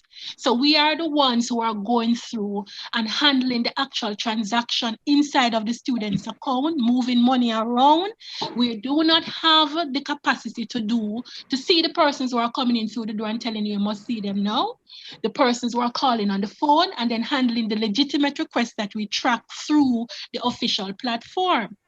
I don't know what day you came, Mrs. Whitaker, but I can tell you what the staff has been doing to my staff here. They burst into this office and demand, and I'm not saying that's you, they demand that they be seen. They come over the staff's head despite the instructions for 6 feet between members of persons, and they're forcing a paper in your face about a student. And when you try to explain that you are now addressing a student who is in the queue on the FENC customer support, you're getting the attitude from that person. We have a staff member over here who was certainly cursed off while she was trying to assist somebody who was not in the queue. The security is asked to contain the area, not because we don't want to receive you in our space. We are not set up for that. We can't assure the distancing, and there is a health risk. So we were not supposed to be seeing persons physically, whether or not they were members of staff or they were students. I have no faculty personnel that today can write me, Garcia Green McLennan, and say that you have officially raised a matter via email to me that I have not responded to. I can't receive you at the door. Neither can any of the staff, and that is why anybody who comes through would have been given the instructions that we were given. You are to speak to the security because the request is to be raised through FENC customer support. If you believe that you must say something to us, we take it through the telephone because that is what we have to take it through. We have a single phone, that's what we've been given, and that's what we're going to use. That's the problem. And things are not right, but it's not, the burden is not on our. No, the phone that we're talking is a designated phone handled by the security officer, and he calls and puts the phone through. We have, of the same four staff that we are here talking about, because of what was happening with persons showing up daily when they shouldn't, but in reason they came because they were just anxious about their request, that they're not getting answered quickly enough through FENC customer support. I had to then pull one of the four to say, you're going to now work on the telephone each day. And so the supervisor, Ms. Horton, developed what we call a phone roster. So the same four are shuffling them around. I say, okay, they're now on the phone from the roster is, I'm gonna send FENC everything. I feel like I have to defend my little area that you guys want so much of. The four persons, one person is assigned to the telephone call that is stationed at the security office. And anybody who walks up, provided they're willing to go through the procedures that we have, which is to allow the security guard to dial up, you can speak to a rep there. And it means the persons waiting in the queue on the email will wait a little longer. But we, at this point, we say, wherever we can do it, we will. What we cannot do is man the 7 lines that is on my telephone here, ringing as I speak to you. That's ringing all at once. Answer those calls, deal with the emails, deal with what's coming through FENC customer support, and receive guests through it. The university is not equipped to do all of that through this single department. So what? Okay, Professor Mrs. Yes, Mrs. Sorry to McLean. interrupt. Mrs. Yes, I think I need to intervene. Alex, allow me to intervene. Yes, go ahead. Colleagues, this is a town hall for the student. I think we have been listening to the student concern, and we need to take this note and help to address them. So we are going to, I promise that I will take care of some internally, how we can identify all the problems that our students have that are financial and otherwise, means admission by ourselves. And we would then try to address them, approach finance from our side, and we might be able to solve some of this problem faster because they do not have to go in email to scrutinize them. I think this is what I promised from FENC that we would do. We are going to go work with our admin support and our student, make sure that we verify each student who is not enrolled, that I have the listing today from admissions. I know in our faculty how many students I have enrolled, completing registration, who is still is not cleared by finance. So we are going to identify those students, and we would help the finance this way. Because when we do this, we minimize what the problems that are happening in finance, and also we help our students to complete this process. So we are going to do this. We are meeting tomorrow, we will discuss it. And by Monday, we're telling the student how we are going to do it. If it's an email that everybody is going to write, if it's a telephone conversation that we are going to have with each of them that has a problem ourselves from this faculty. So let's do that. We already understand now the process and the problem that we have in the department. And the COBE has enhanced these problems because remember now, nobody wanted to be in offices because of the social distances, because of some regulation. The students are not supposed to be, all of them on campus as well. So we understand this constraint and we will solve the problem because this is what we are. We are problem solver and we are training our students to be a problem solver. So let's just solve the problem. We understand now every constraint, the one that we have and the one that the finance department has. We understand also what admissions problems are. We understand, and all the students know they have their own problems, and all of us have problems. But we need to solve it, and the reality is that our students have a confidence on us to take them through, to help them to solve all this. So we would do so. This is what I can say from my desk, and this is really a town hall managed by the student, but I believe that we need to allow the students to understand, to tell us what are the problems, and also to understand that we are here to help. This is why we agreed to be in this town hall, so all of us can hear what are the student problems. If I have a problem, I would discuss this problem with my supervisor. I don't want those problems to come here today. Today is to hear what are the students' problems. And we heard from Mrs. McLean that she agreed to really come into this meeting as a short notice because I just found her, I just got her on the phone to come, and we have the assistant registrar and the deputy registrar with us that they had, took their time to come to this town hall to listen to our students. So let's allow the students then to tell us what are the problems, okay? We would, by Monday, we will tell the student how we are going to be solving those. This is what yes. Just to give you an update that I think Alex had asked, we are now up to September 13th for FENC. So the last set of email requests that came through FIN customer support that was responded to was between the 13th and the 14th. That's where the rep is.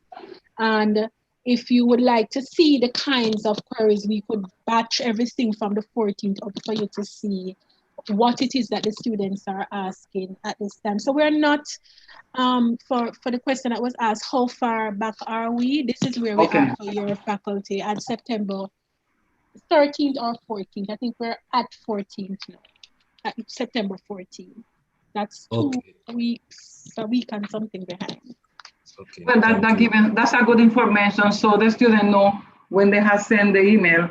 So if they cannot wait so much, they could always approach our faculty and students affairs or the program admin support and let them know what's the problem. So we could then do a raster bind from our faculty and would approach finance from another way with these problems. Okay. Okay. Thank you very much, Ms. Green McLennan, for yeah, thank you for coming. Definitely, we appreciate. Ms. Whitaker has been waiting patiently to make a comment. And I think once we've received that comment, we'll continue on with the town hall meeting because we have passed over an hour and so, and we do need to. We have an agenda. The remainder of the agenda that we've decided to cut a bit short because of this response that has taken somewhat 40 minutes to basically discuss. So, Ms. Whitaker. I'm not sure if this is the appropriate place because I came in late. So if it's not at the appropriate place, I'll defer until later. But what I wanted to make a request from the dean or head of schools. All right, so the students are having registration issues, right? And they are allowed to register like 4 or 5 weeks into the semester. When they register 4 or 5 weeks into the semester, sometimes you have tests that has like in week 3, a lecturer might have given a test or in week 4. But then when the students, if it is that the students are allowed to register 4 or 5 or even 6 weeks into the semester, to me, that is signifying that the lecturers, or it is an agreement then for the lecturers to allow them to do like assessment that they have missed. But I have issues where students are complaining that they registered late. This is like from last semester.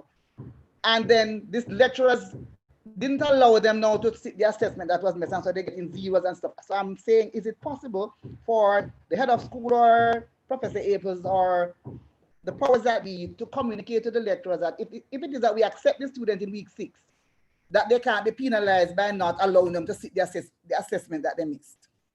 Because I have a lot of these requests coming to me. I definitely agree with this point, Ms. Whitaker. Thank you very much for bringing it up, because as we understand, majority of the issues that students are having is not the fault of theirs, right? It is the fault of the system that has been slowed because of whatever reason. So for students that are unfortunately able to register for classes starting today, tomorrow, next week, up until the 30th of this month, I don't think a penalty should be placed on them based on the fact that they cannot or could not have been a part of the class prior to whatever issues were being resolved leading up to that point. So I do believe that is a very, very important point that we have to integrate into the system currently. Just to communicate to the lecturers to allow them to do the assessment that they missed, instead of telling them that they can't do it and the test has passed. All right, thank you, Ms. Whitaker, for the response. So let us just finish up with a few other points. I am not sure if Mr. Moore is still here with us, but there is something that I would like to just ask or bring to his attention regarding adjournment, basically. Is he still here? Yes, I'm still here. Yes, Mr. Moore, thank you. So, as I said, I'm always looking through the live chat while I'm in this discussion. A student had brought up that for that person as well as other persons who have done a job but have not received a response as yet, in terms of if it has been approved or not. What is currently happening for those, and if you could tell us what particular time frame is there for a response based on the adjournment process? Okay, thank you for that question. The adjournment process is a process that goes in stages, and you might know this. And so once you apply for the adjournment, whether to add or drop, the program director actually is the first point that actually approves or denies.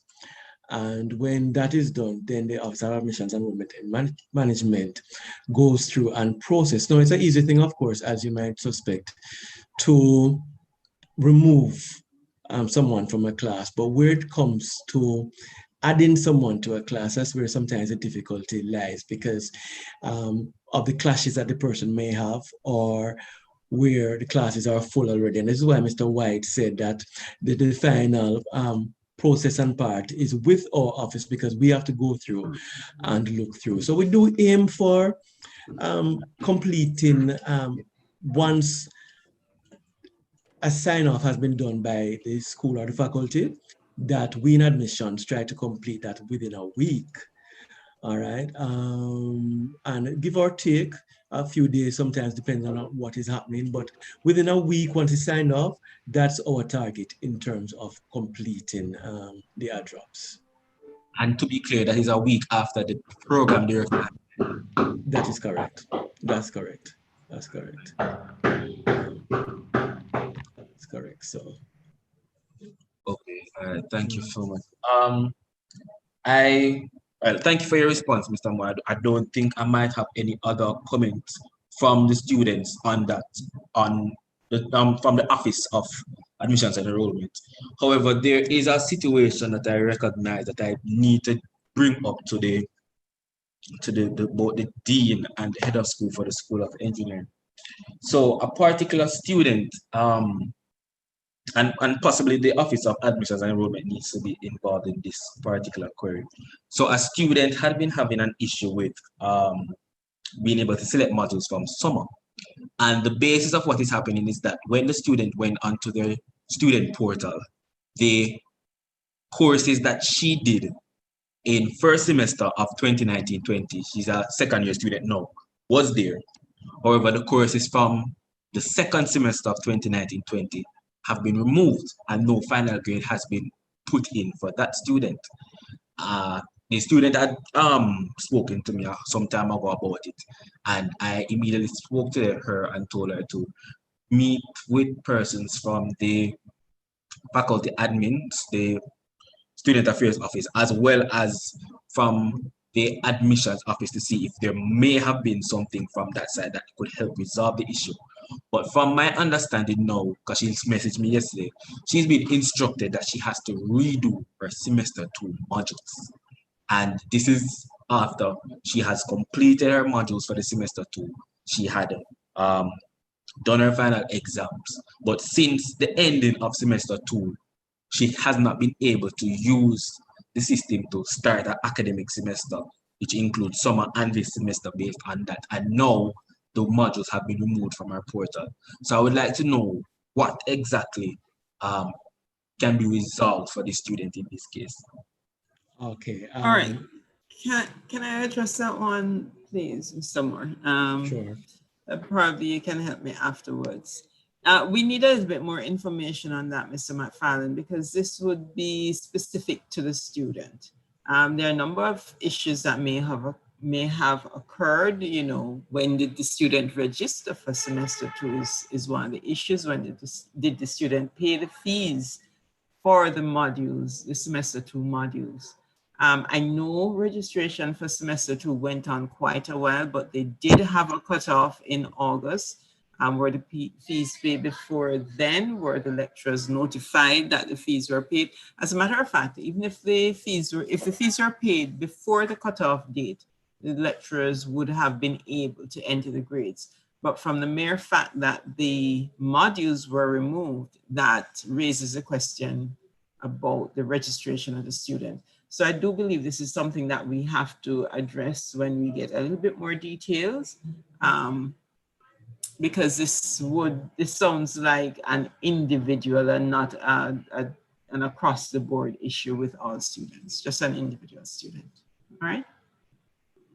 Yes, it was. I just wanted to bring it to the attention so I could know if there was something or someone directly that the person should be directed to.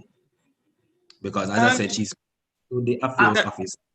The students affairs, the student should come to the students affairs, because there is a similar, I don't know if it's the same case, but I know a student have written to me, and when we follow the process, it's because she did not complete registration. She paid, but she did not complete. So the student need to come to the office or address, call the students affairs and give us more details of what is really is her case. Okay, but I believe that the student has been doing that because, as I said, she has spoken to affairs, and I almost certain that she has spoken to admission. So I think both me and her are stumped right now as to what more. But we have been helping the students. Listen, we have students that have done courses, have no pay, and we are being asking admissions to reinstate the student. As we speak, I am requesting that list of the students that, for some reason, they have not done, they are not doing independent studies. And so we are collecting all this list. So this is what I'm saying. This case probably is a different one because I have been doing this myself from my office to everywhere, requesting to allow our students still from semester 2 or summer session to register for courses. And that means that some students have been progress and we had to progress. We are currently doing that. So this is why this case is so strange because I don't know.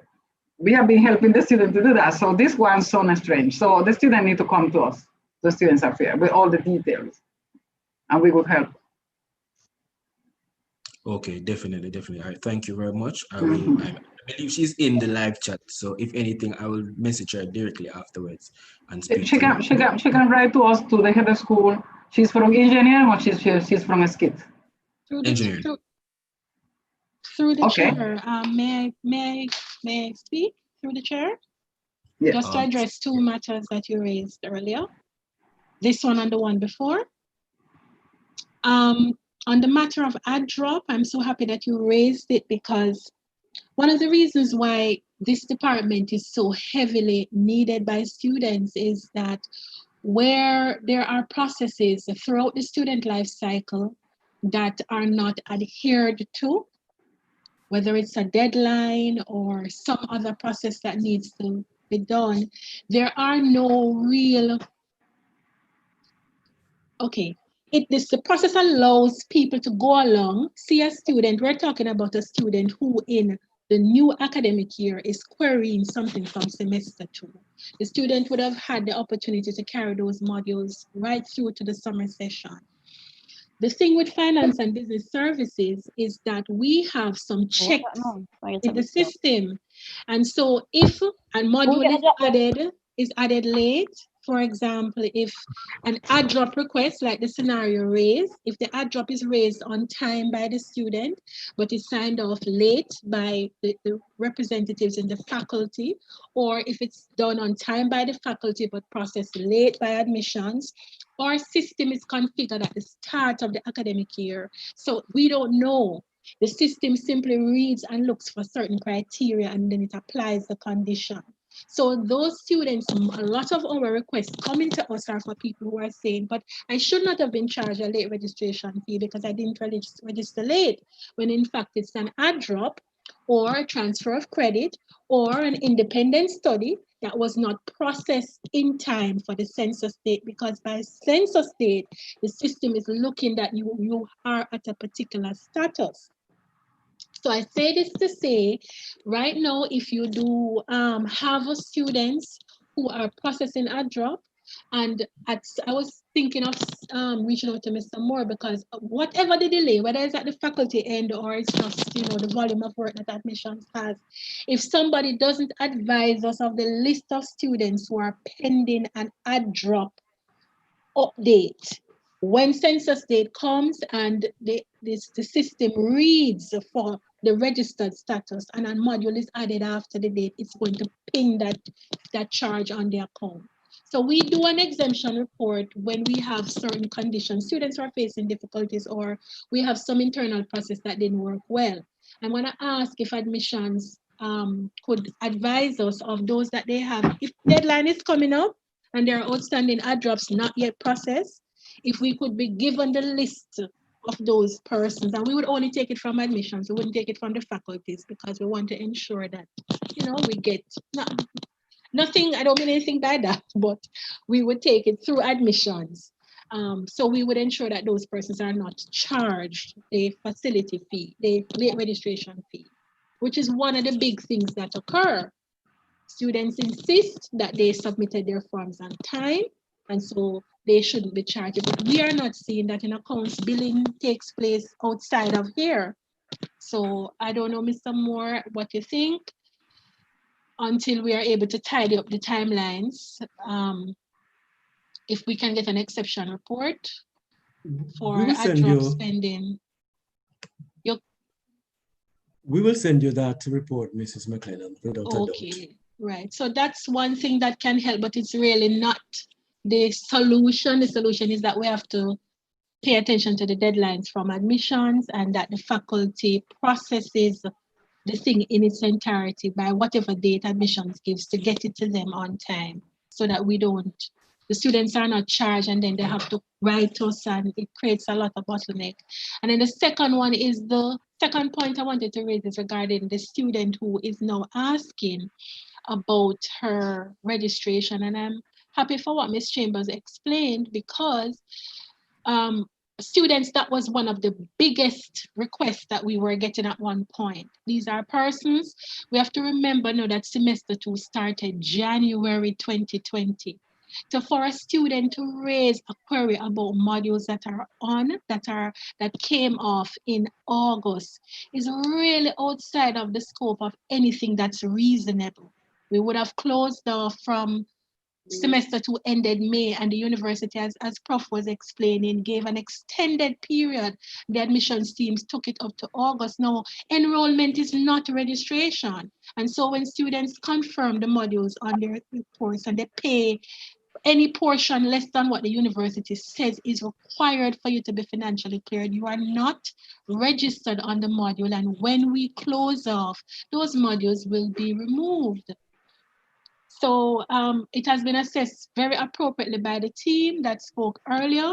I don't have to say that students' account to know that except something extraordinary happened and her records just cleared out, she did not do what was required to become a registered student during the regular semester 2 period or the extended period, and really has no basis at this time to be asking for anything concerning the module. Anything afforded to her would be pure consideration.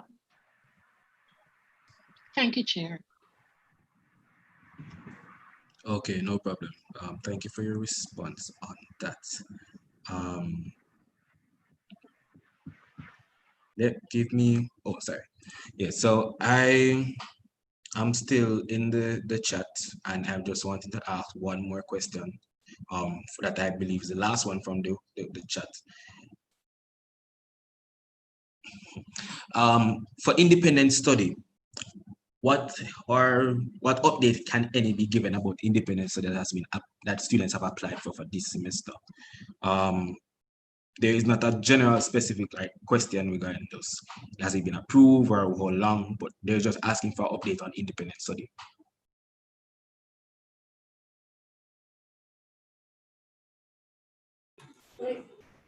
Okay. Just a minute, yes. So when the student submits the independent study forms, they are processed by the program, because the lecturer has quite a bit of information to add to it. So it goes through the program and it's approved by the school and vice dean and sent over to teaching and learning. From there, after it is assessed at teaching and learning, I do believe it heads to I think, well, I should ask Mr. Moore to handle this part, because I do believe it heads either to admissions or to registrar for the modules to be, for the student to be allowed to pay for the independent study. Because depending on the reason why the student has to be doing independent study, if it is that a module was closed, what normally happens is that when a module is closed, the fees are regenerated and the students get back their money on their account. So if the student is granted the opportunity to do independent study, they would then be notified. They should see it on their portal, and then they would be able to pay for the independent study. But when it leaves the faculty, I can't really speak to the processing there. But the deadline for independent study has passed, and as far as I'm aware, within the School of Engineering, there are no more forms to be submitted. Okay, thank you. Because I was about to ask as well, because a student had asked if they are still able to apply for IS. So I believe the response would be no at this point. So thank you, Dr. Chambers, for that. Okay, so I am now boiling down to the last set of questions that have been sent to me. I decided to take a bit of a turnaround and just ask the questions that were in the live. So I will be just asking some questions that were sent to me from yesterday. Some students are saying that they're having issues in terms of getting contact with the lecturers and classes from outside the Faculty of Engineering and Computing. So that would, I believe, include classes like academic writing that comes from FELS. I'm not saying those specifically, I'm just using examples. Modules that are outside from the faculty. They're asking what method should they take in order to receive information on those classes? Most of the sorry, let me put my camera back on. The modules that are offered to the students outside of the faculty, typically, most of them are offered through Moodle. So when a student registers for the module, they would be directed to Moodle and the information would be found there. I know for the School of Engineering, as the Dean says, we're using both Moodle and G Suite. As a matter of fact, all the School of Engineering modules and I suspect SCIT are already listed in Moodle. SCIT as well. Yes, as well. Even if they're not being delivered via Moodle and Blackboard Collaborate, there is a link there to the method of delivery. Now, outside the faculty, I can't really speak to how they are delivering them, but I do know that most, if not all, are on Moodle, because that was the directive to have all modules listed via Moodle. If there is a specific module that the students are having issues with in engineering, just please let me know. Send me an email with the names of the module name and code and the lecturers, and I will direct the students. I've been doing that, so as soon as I get them, I assist there. I believe through the office of the Deputy President, this similar list than the one that we have shared with the students is generated for the entire university. Similar template was shared with all the faculties, so the DP office should be able to do so. But students have been approaching us, and we have tried to link there with the classes, because we have been sharing with the deans. So not that, also we have done it ourselves, because we have, for example, IT is for the entire university. So we have shared with the deans for other faculties how their student could access our module. So similar, we have done the same. So the student need to reach us, and we would help them how to get into class. Okay, thank you very much. All right, next question that was brought, the matter of some practical labs that have not been held as I do know for a number, well, I am doing 3 practical classes this semester, and I know for one of them, for example, the lecturer had said that he had decided to push back using the modules or hosting the practicals in October. So I'm not sure if there's a general response that can be given for practicals for this semester for the students. All right, so speaking for the School of Engineering again, the labs, the face-to-face labs, based on what is happening now, we really have to step outside of the timetable. The lecturers and the technologists have been requested to manage the labs and schedule the students to come in to do their labs. Some lecturers have chosen to utilize the first part of the semester for teaching, with the hope that things may improve and we can get more students in the labs.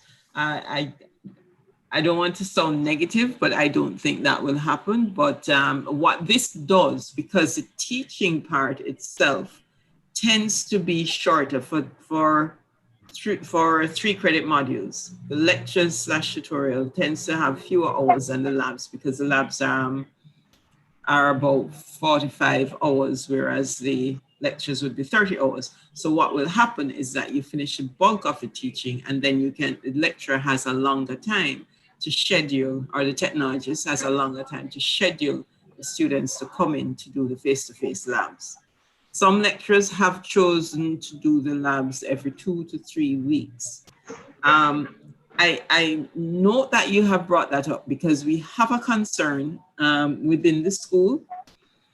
And this is just an anecdotal report, but we have to take everything serious, where there have been indications that some students have recently returned from overseas travel and are seeking to come on campus to do their labs without honoring the 14-day stay-at-home quarantine period. Now, that is a risk to us. So for that reason, there are a number of labs that were suspended within the School of Engineering for this week. These labs will pick up again next week. It is not a foolproof solution, but it buys us some time. I really hope the students who are listening, and Mr. Alexander, Mr. McFarlane, please speak to your constituents and ask them to be responsible, that we have to ensure that we follow the protocols that have been established by the country.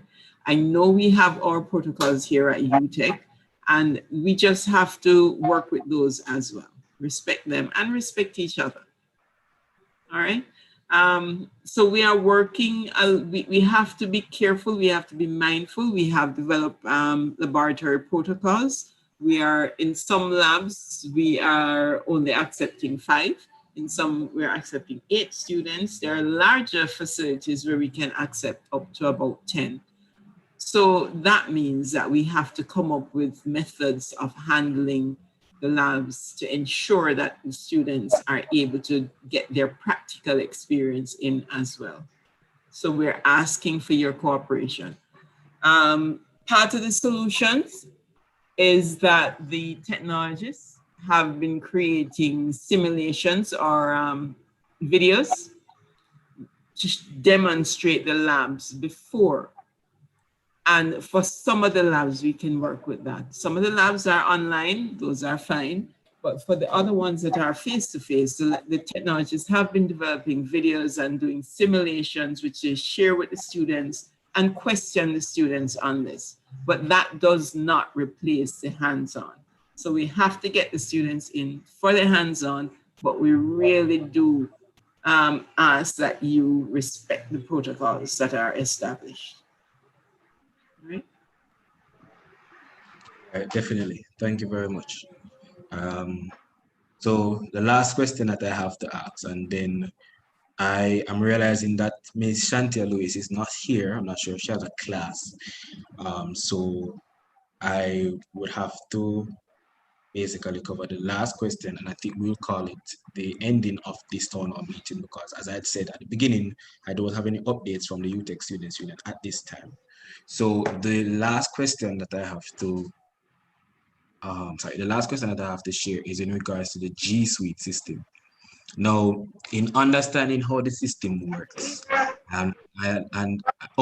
before I forgot that Miss Mercedes Dean and 2 other persons had their hand raised. I am definitely sorry. Miss Mercedes Dean, Miss Green McLennan, and someone else who is March. I'm not sure who. Miss Mercedes Dean, I apologize once more. Go ahead, Miss. Good afternoon, everyone. I must thank you for inviting me, and I've listened keenly to the discourse. And I must commend Mr. McFarlane. You have been an excellent moderator, very measured one, and you should be commended by your constituents for the manner in which you have conducted this meeting. Just suffice to say, I'm not going to reiterate because there are so many issues surrounding the students and what we would have them to do. But I would just want to implore all of us, administrators, everybody, that sometimes we are ignorant of what we are responsible for, and it is all documented.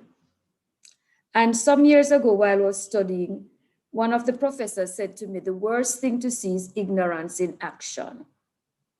And we have prepared, so we are not sure of what to do, and yet we have the information.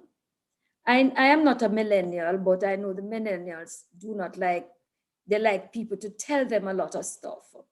But in telling you, it gets distorted along the way.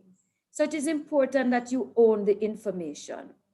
And for example, I just heard somebody speaking about independent study. The processes for independent study does not commence in the semester in which the independent study is to be taken. It commences the semester before, so that you have a plan going forward. And it is only available to levels 3 and 4 students. And it's not students who get in clashes or anything like that on a timetable. So if we look at what we are to do in terms of moving smoothly along the line, it's not when I'm getting a clash on this module, so independent study is my option. That's not the point where independent study becomes a viable option. And so it creates a lot of issues along the line. That's just one example. I note Dr. Chambers spoke about the process of independent study. It's an evaluation of the lecturer, the PD or the program lead to determine whether a student is capable of managing independent study. So it is not something that is treated very frivolously. It keeps, and the deans will tell you that it's not just coming to a class or doing an exam at the end. It goes, after it leaves the dean, they are supposed to send it to the Office of Teaching and Learning. An evaluation is done there before it moves to the admissions department. So everything is lined up just like everything else. And so I want to implore you that as we go through, we can go through it together. Everybody is overwhelmed. We have to be rotating staff, inadequate staffing, but the demands are coming up on us. And I'm thinking of, with Mr. Moore and Mr. Thomas, if we can make the add drop thing something that students do for themselves. Because when you put a timetable for somebody, especially with the add-in, when somebody have to sit and find a slot, would give a student a clash-free timetable. It's not an easy task. So I'm thinking of getting that, modifying that policy that once it PD allows you to add or drop a module, you can go on and do it yourself. It gets more efficient, and you are able to see whether the spaces are full or, to move on. So put something in your hands that can make it work for you. But suffice to say, I am of the view, my philosophy is that I am here to help all of us, all of you students, succeed. And to success for me is allowing you, the university is allowed to give you, accept you into a course of study that you meet the matriculation requirements, have qualified and competent teachers for you, lecturers, having a clean and safe environment for you, assessing you appropriately and providing your grades on time, and doing all the things that we should line up to give you. I believe that is where I can help you succeed. But your end of the responsibility is, as the classic case, you cannot be here from semester 2 and wanting to modules to go on for semester 2, no. And I find that sometimes my office and the deans, I'm just writing an email to the deans because there's a growing need of persons wanting to be retroactively registered. And that's not on. Unless there was some default in the administrative process. But to just say, I forgot to pay and I paid yesterday, can my modules go back on for semester 2 or the summer? That's not on. Because you would have been closed out for semester 2 and progress for, so those are the issues that we grapple with every day. And I want Mr. Alex and your team to know that if we just straighten up, and I am so mindful of, and it's not just about COVID, it is heightened in COVID, but it's something that has been mushrooming all along.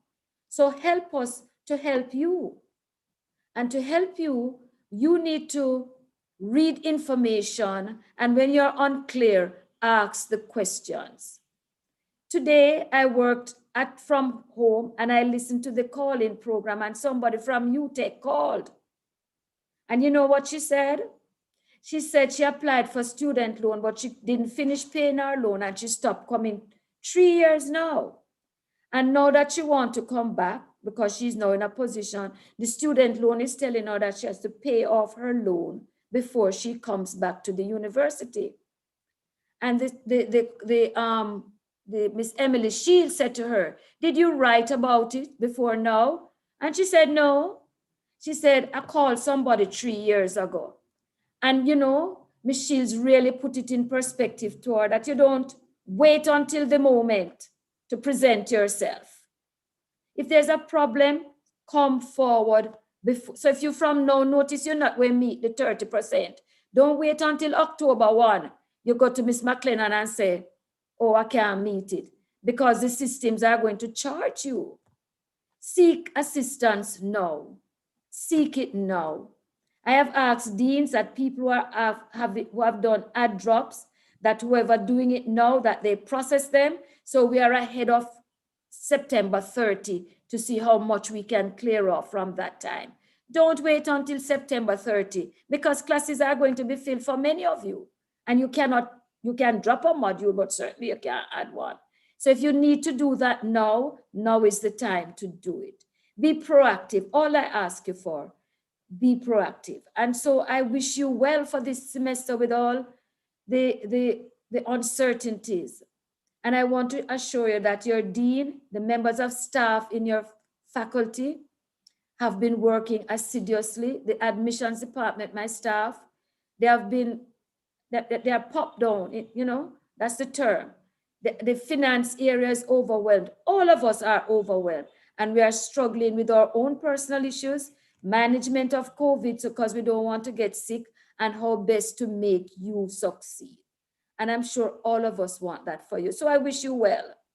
And as you go into the last thing, I'm sorry I have to leave now, but just to say, I would prefer if there's a problem now, do not come to me when the time has passed and there is so much more I cannot do for you. So thank you, Dean, for inviting me. And I thank my team. We are all in together. Mr. Thomas, Mrs. McLennan, I adopt Miss McLennan, and all the other areas. We are moving into graduation now, and that's a different sort of thing. So we just crave your indulgence, and where we fail, just remember that I don't hear anybody say anything good that has happened. Has something good happened, Mr. McFarlane? Are there any good points? To be fair to you, Mrs. Dean, the greatest points I can always be happy to hear is when students say that their query has been resolved and they've started their classes. And those comments have been coming in. And you know how many have started classes? Up to yesterday, I have the data here. 10,000. 10,132. And that is for the overall university? Yes, 10,132. That's at yesterday at 12 o'clock. Yesterday at 12 o'clock. So, and that's the data from the admissions department. So I'm asking that as we move through that, we hold each other's hand. I'd love to meet you, Mr. McFarlane, and people can come and visit my office under COVID conditions. But I wish you all well and thank you again for having me. Bless you. Thank you, Mrs. Dean. Yes, thank you, Mrs. Dean, for the time that you've spent here. There are two other hands that are raised. I am not sure if they still would like to make a comment. At this time, Miss Mrs. Green McLennan, and Yes, I believe the yes. other person. Yes, go ahead, Miss. Thank you very much. It was actually raised from before, but as you acknowledge me, I just wanted to just use the opportunity to tell you thanks also for inviting me. Thanks to Dean Aples for reaching out, and Thank you for coming. yes, I'd be happy to again, and to you for moderating. And just to say, as Mrs. Dean asked about, is there anything good? We have regular customers like Mr. White who can speak on our behalf. He's like a member of staff here in finance. Yes, that's true. That's and true. he can speak to how hard we work. And our rep, which I was hoping I would see her, Shantia White, who comes quite regularly for her students. So I guess I'll meet Mr. Shantia McFarlane. Lewis. Right. Shantia Lewis, who comes. So it just depends on what vantage point you're looking at it from. And thank you, and I hope that we will be able to get some resolve. I wish you guys all the best. Definitely. Thank you very much. Thank you very much. And Thank just you. to add to what Mrs. Mercedes Dean had said about the good that has happened, Mr. David White just informed me that some FENC students were in the newspapers as of yesterday in terms of the work that they've been doing in helping to resolve computer challenges in Jamaica. So I am just saddened that if she's not here, that she wasn't able to hear that point before she left. Lastly, we have an individual by the name of March. I'm not sure who this person is, but you have the floor. Michelle March, she's a member of staff. Okay, my apologies. Right ahead. Good afternoon, everyone. I just have a suggestion. So I had a student that I was helping with a query, and what I was told in the end is that when students have monies on their account, it's not automatically carried over to the new year. So if the money was there we're in 2020, if the money was there from 2019, the money stays in 2019, and the student has to come in and do some things to get the money rolled over to 2020. I'm suggesting, to me, that does not make any sense. I'm suggesting that we look at some of these processes that cause us undue stress. Another thing that I found quite strange was that given COVID and all that was happening, I did not understand why we had to drop semester 2 modules for students.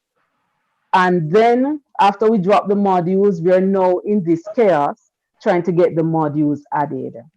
So I'm suggesting that we look at some of these archaic or non-productive processes that we have and see how we can fix them so that they don't become bottlenecks for us.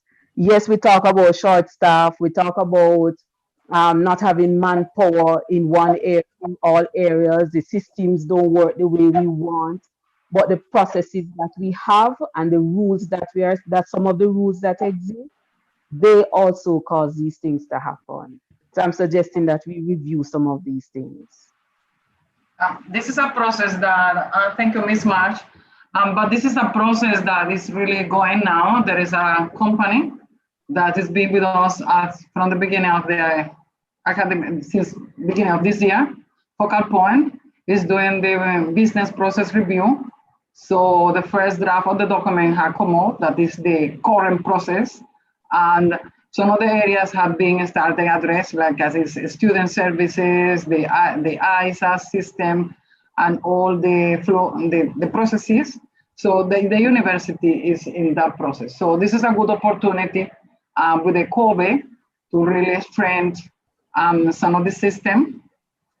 We have also, when we started COVID in March, through the office of the registrar and the deans, we digitalize all the form for the students. So I know that LTSU is working. So as much as we can, the system can be totally digitalized. Like the independent studies, it's to be a form the student can fill up, is coming to the PDs, all these come by emails or through the system. So the student don't have to be with the paper walking through one office to the next to get it done. So those are the processes that we know that we need to get it done really for this year.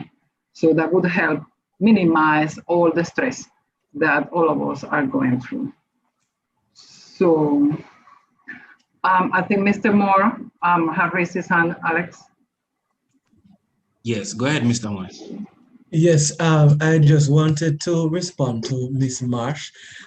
Firstly, in the matter of the balances that the students have, I'm sorry that Mrs. McLennan is not here to respond to that, but I do believe that the balances are carried forward, and so they do not stay in one particular year and are not moved forward. So for instance, also, if a student had an outstanding balance of say $100,000 and in the new year paid $200,000, the system is going to deduct the $100,000, and that happens to many students.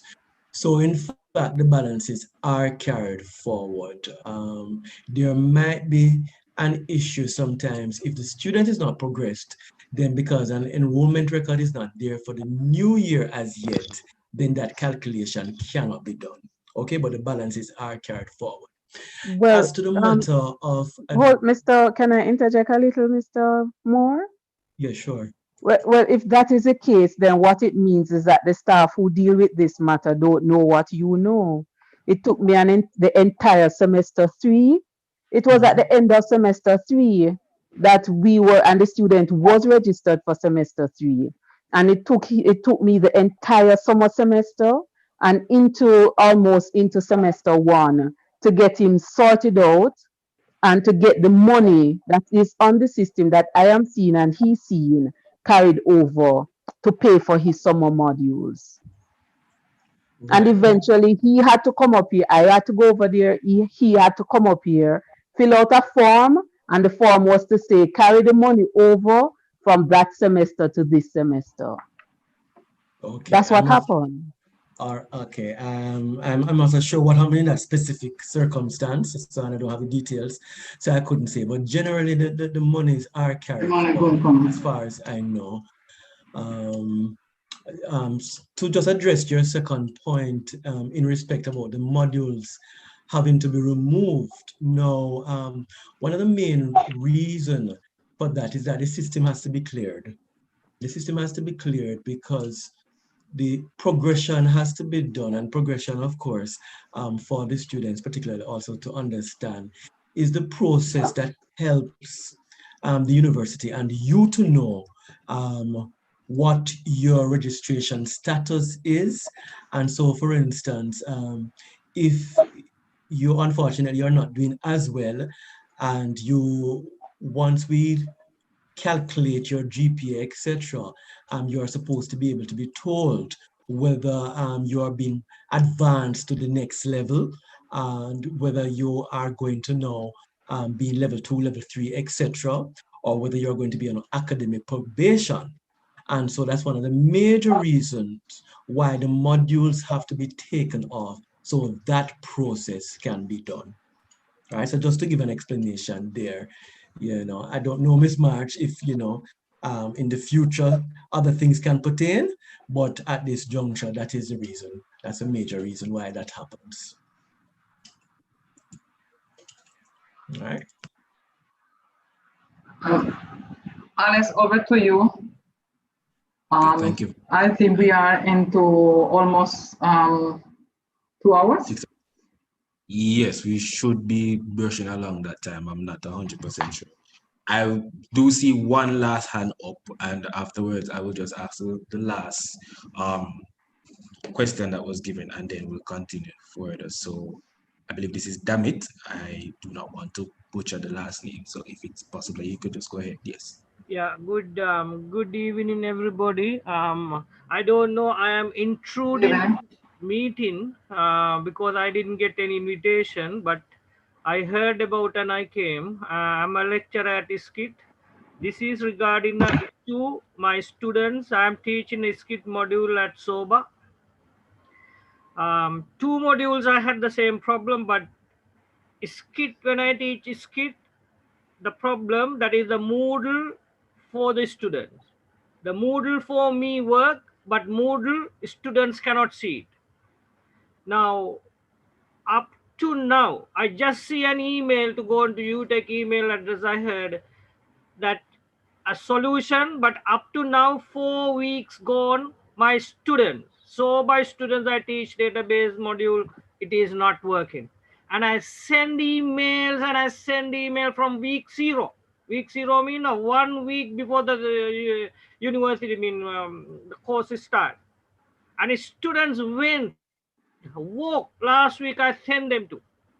Last week I sent email to the president and the dean. So I am not sure what we're doing. Why we treat the students like this? 3 weeks up to last night, I was downloading, and last week I realized I cannot access the Moodle site either. Forget about this student. That means we are in pandemic. We were talking about so many distance learning things. And finally, this Moodle site is working at about 15 years. One of the oldest Moodle site I created. And I spend time. Moodle is working. There is no problem with the Moodle server because I am teaching other modules using Moodle. This is a problem. I don't know what to say. The particular person I was emailing and sending WhatsApp, no reply. That's attitude problem. We need to change attitude. Not only the lecturers, students, everybody going through a rough time. We need to at least read email. We are not reading email either. This is not rocket science. I said it need to reset. So why we take an existing Moodle site to reset 4 weeks? It's a problem with attitude. And the poor students, I had to beg them because when I called them, nobody answered the phone. And the poor student had to walk yesterday. I don't know whom they met. Dr. Damit, I know by email that they said the problem was solved. So I have never had any complaint by the student through the deans in FELS or I think it's in FELS. So we know that. I replied when I see that the email was keeping still and the student, you're still having a problem with the Moodle site. I don't hear any problem with our Moodle site. I don't hear any complaints. So it was just strange that was happening to the students outside this faculty.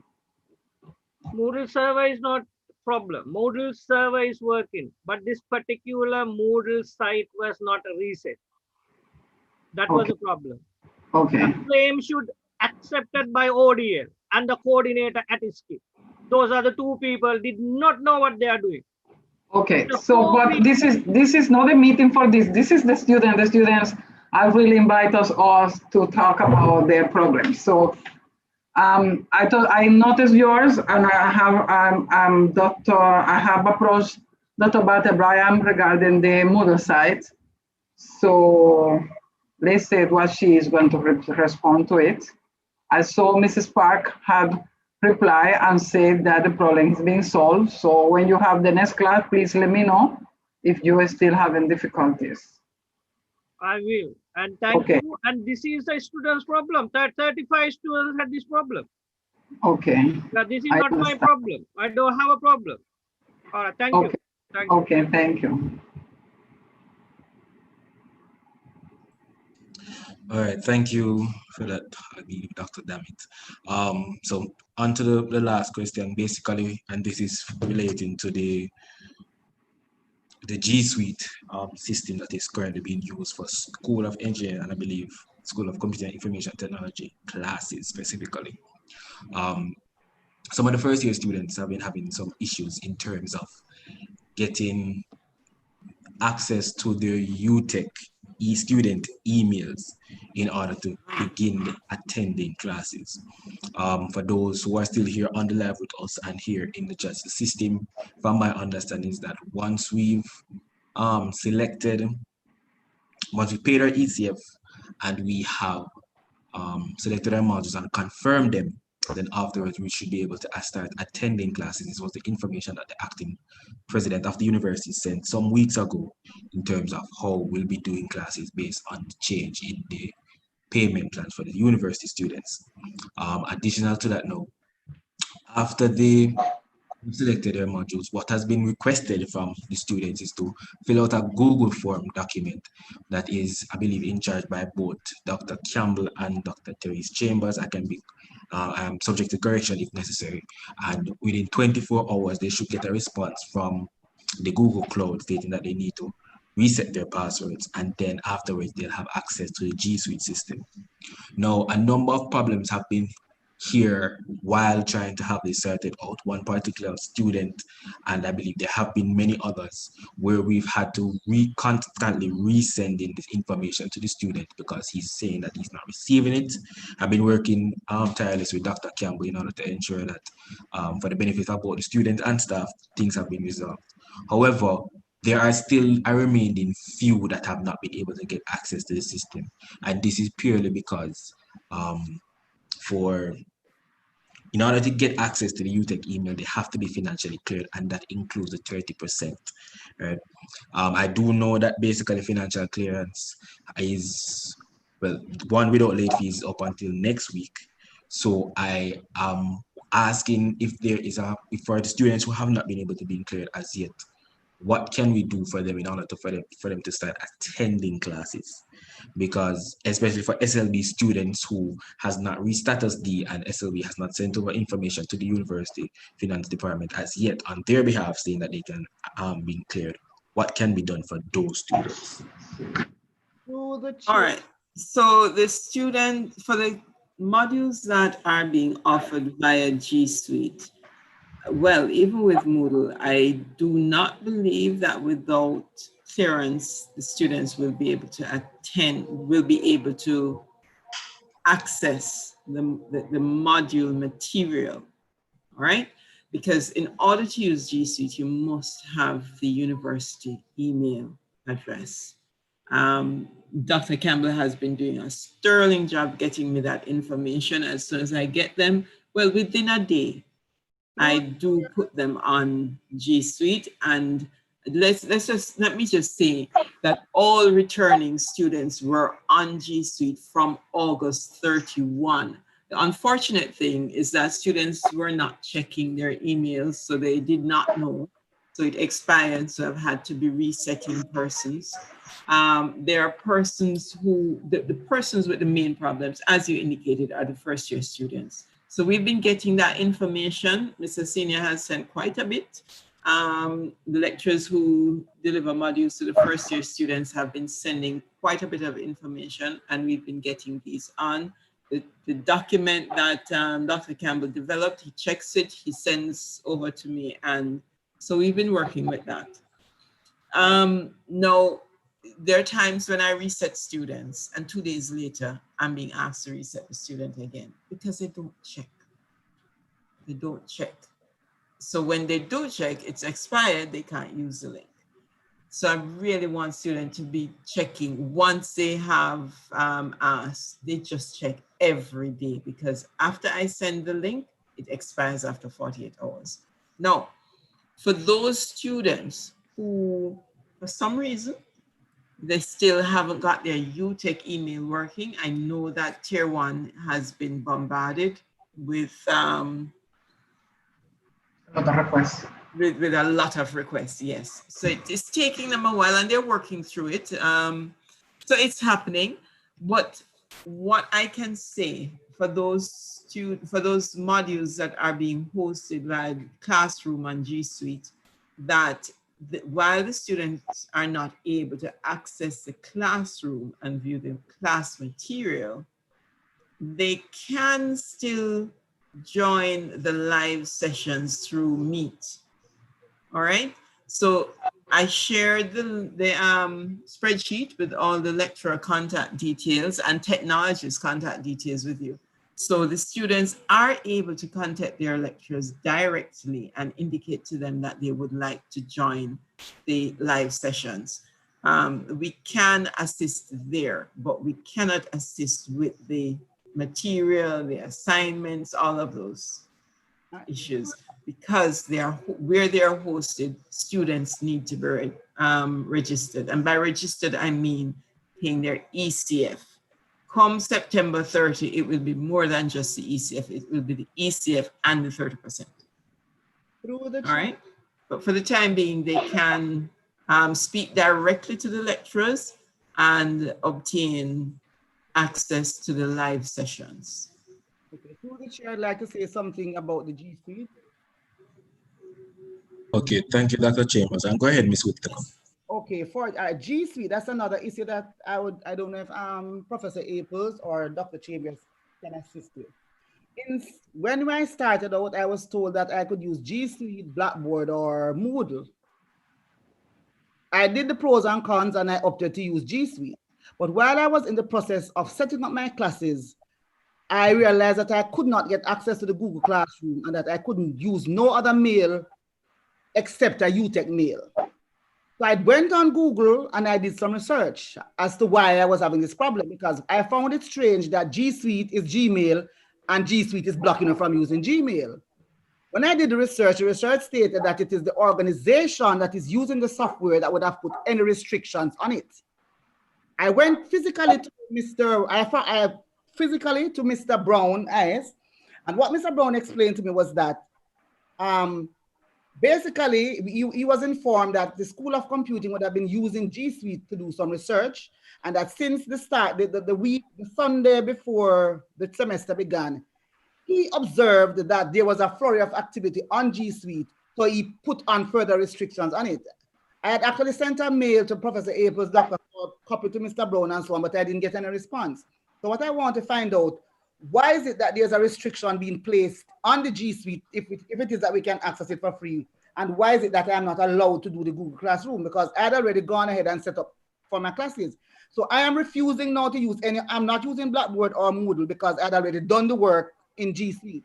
So can we get an explanation as to why is it restricted?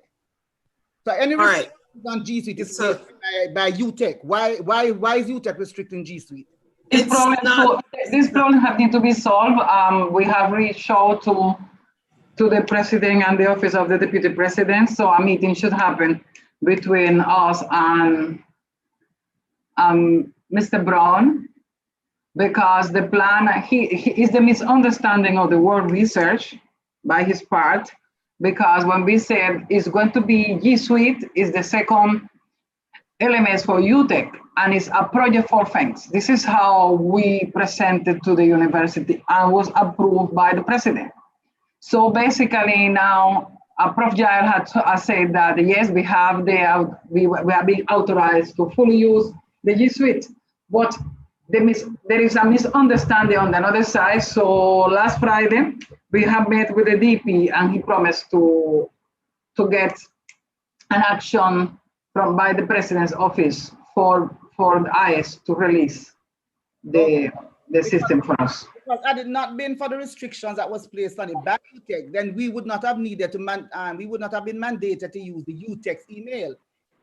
Correct. The other issue that we're having also for me, I cannot stay anywhere else and have my classes except off UTech's compound, because once I'm on UTech's compound, G Suite does not work. And myself, I have other lecturers, even the technologist that assist with my programming class.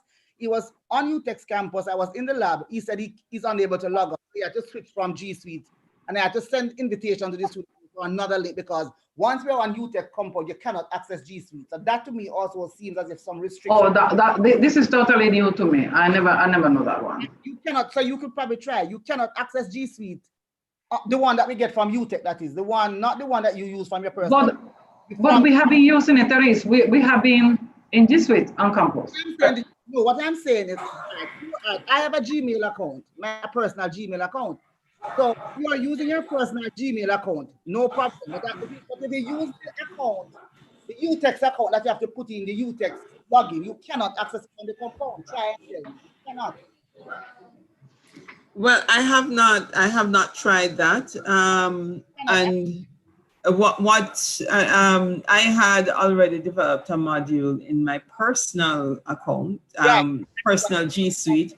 And what I did when I initially accessed G Suite via UTech, it offered me the opportunity to transfer my classrooms that is what I did. I transferred my classrooms from my personal to my UTech. So I've been able to utilize G You're not Suite. having the issue. That's why you're not having the issue, because you're not. Okay, so for the student, I could solve the problem with the student. I will reach out to the DP again to accelerate this meeting, because I could solve the students that are still waiting. But we have raised this matter with the university registrar, okay? Because when the decision was taken of the ECF would allow the student to access Mute online. We also said that our student need to get the email address activated. And we were told that that was going to happen. I remember that Rory and the vice president from the student union, that she was with us in the meeting. She also emphasized, and we were promised that that would be the case. It means that if when you pay the ECF, you can access UT online, the student could be, the system should post to be able to allow the student to activate the email address, because we said for engineering and computing, the student needs the email address. But the problem would have simply been by allowing them to use the Gmail account or a non-UTech account. So the problem is the restriction placed on it by IS. Well, I understand, but for other softwares like MathWorks, the student they cannot use other email except UTech email. So, and the students themselves have requested that it's more professional if the university give them a university email address. So this is why we have been pushing as much as we can. Also, the student union leadership have been pushing for us to get all the students with an email address. So I'm taking some notes, so I know there are some priority, and it seems that G Suite is still, and UT Online is still is an issue. So I have to raise it to solve this problem. We are in week 5, so. So, Mr. Mafale. Yes, man. Thank you very much. Thank you, Ms. Whittaker, for raising that point as well. I do share the same concern. So, thank you very much again. So, from my understanding, we have practically come to the end of this town hall meeting for the first semester 1 of this academic year. Although lengthily, I feel like we have addressed a number of issues that we can look towards having resolved as soon as possible. We've also come to understand the situations of both staff and students at the university, and I believe that in the best interest, we should be able to use both information to know how to act accordingly moving further down the line. I do agree with what Mrs. Mercedes Dean has said, that level of responsibility has to be taken on both sides of the coin. That is the only thing that I really want to add to what was said from her. But ultimately, I do thank every person who has been a part of this town hall meeting. I know that there were some persons who had to leave, such as Dr. Isaacs, who had messaged me, and Mrs. Mercedes Dean, as well as Mrs. Green McLennan as well. But ultimately, I do thank for all of the persons that have reached out. Even though we started late due to some technical difficulties, we were still able to join the session, speak on what needs to be spoken about. And I believe there were some 60 students that had joined the live on YouTube. So that was also a plus, as we had tried to reach out to as many persons as possible. And again, I thank the faculty management, including Mr. Professor Aples, Dr. Chambers, Mr. Clay, and more from the Office of Admissions and Enrollment. And again, Ms. Green McLennan from the Department of Student Financing, who took the time to come here. And I also do thank Mr. White, who had initially allowed for this meeting to happen via Zoom, but again, due to some situations on that side, we had to the that is being used now. And I thank everybody as well, members of the SCID Council, members of the School Level Council who are here and present. And again, once more, thank you. So I do believe we have. And thank you for the students that are here with us. Yes, definitely. And I do believe we can now adjourn this meeting together. Now 6:14, and I am definitely late for Doctor's Chambers Thermodynamics 2 class. So I thank you once more, everybody, for being here. So okay, thank you That's for a inviting. campus class. Yes. Yes, welcome. Okay. So thank you once more, everybody, and do take care. So and be safe. All right. Have a good evening, everyone. Good evening, everyone. Good evening. Good evening. Thank you. Bye all. Bye. Bye.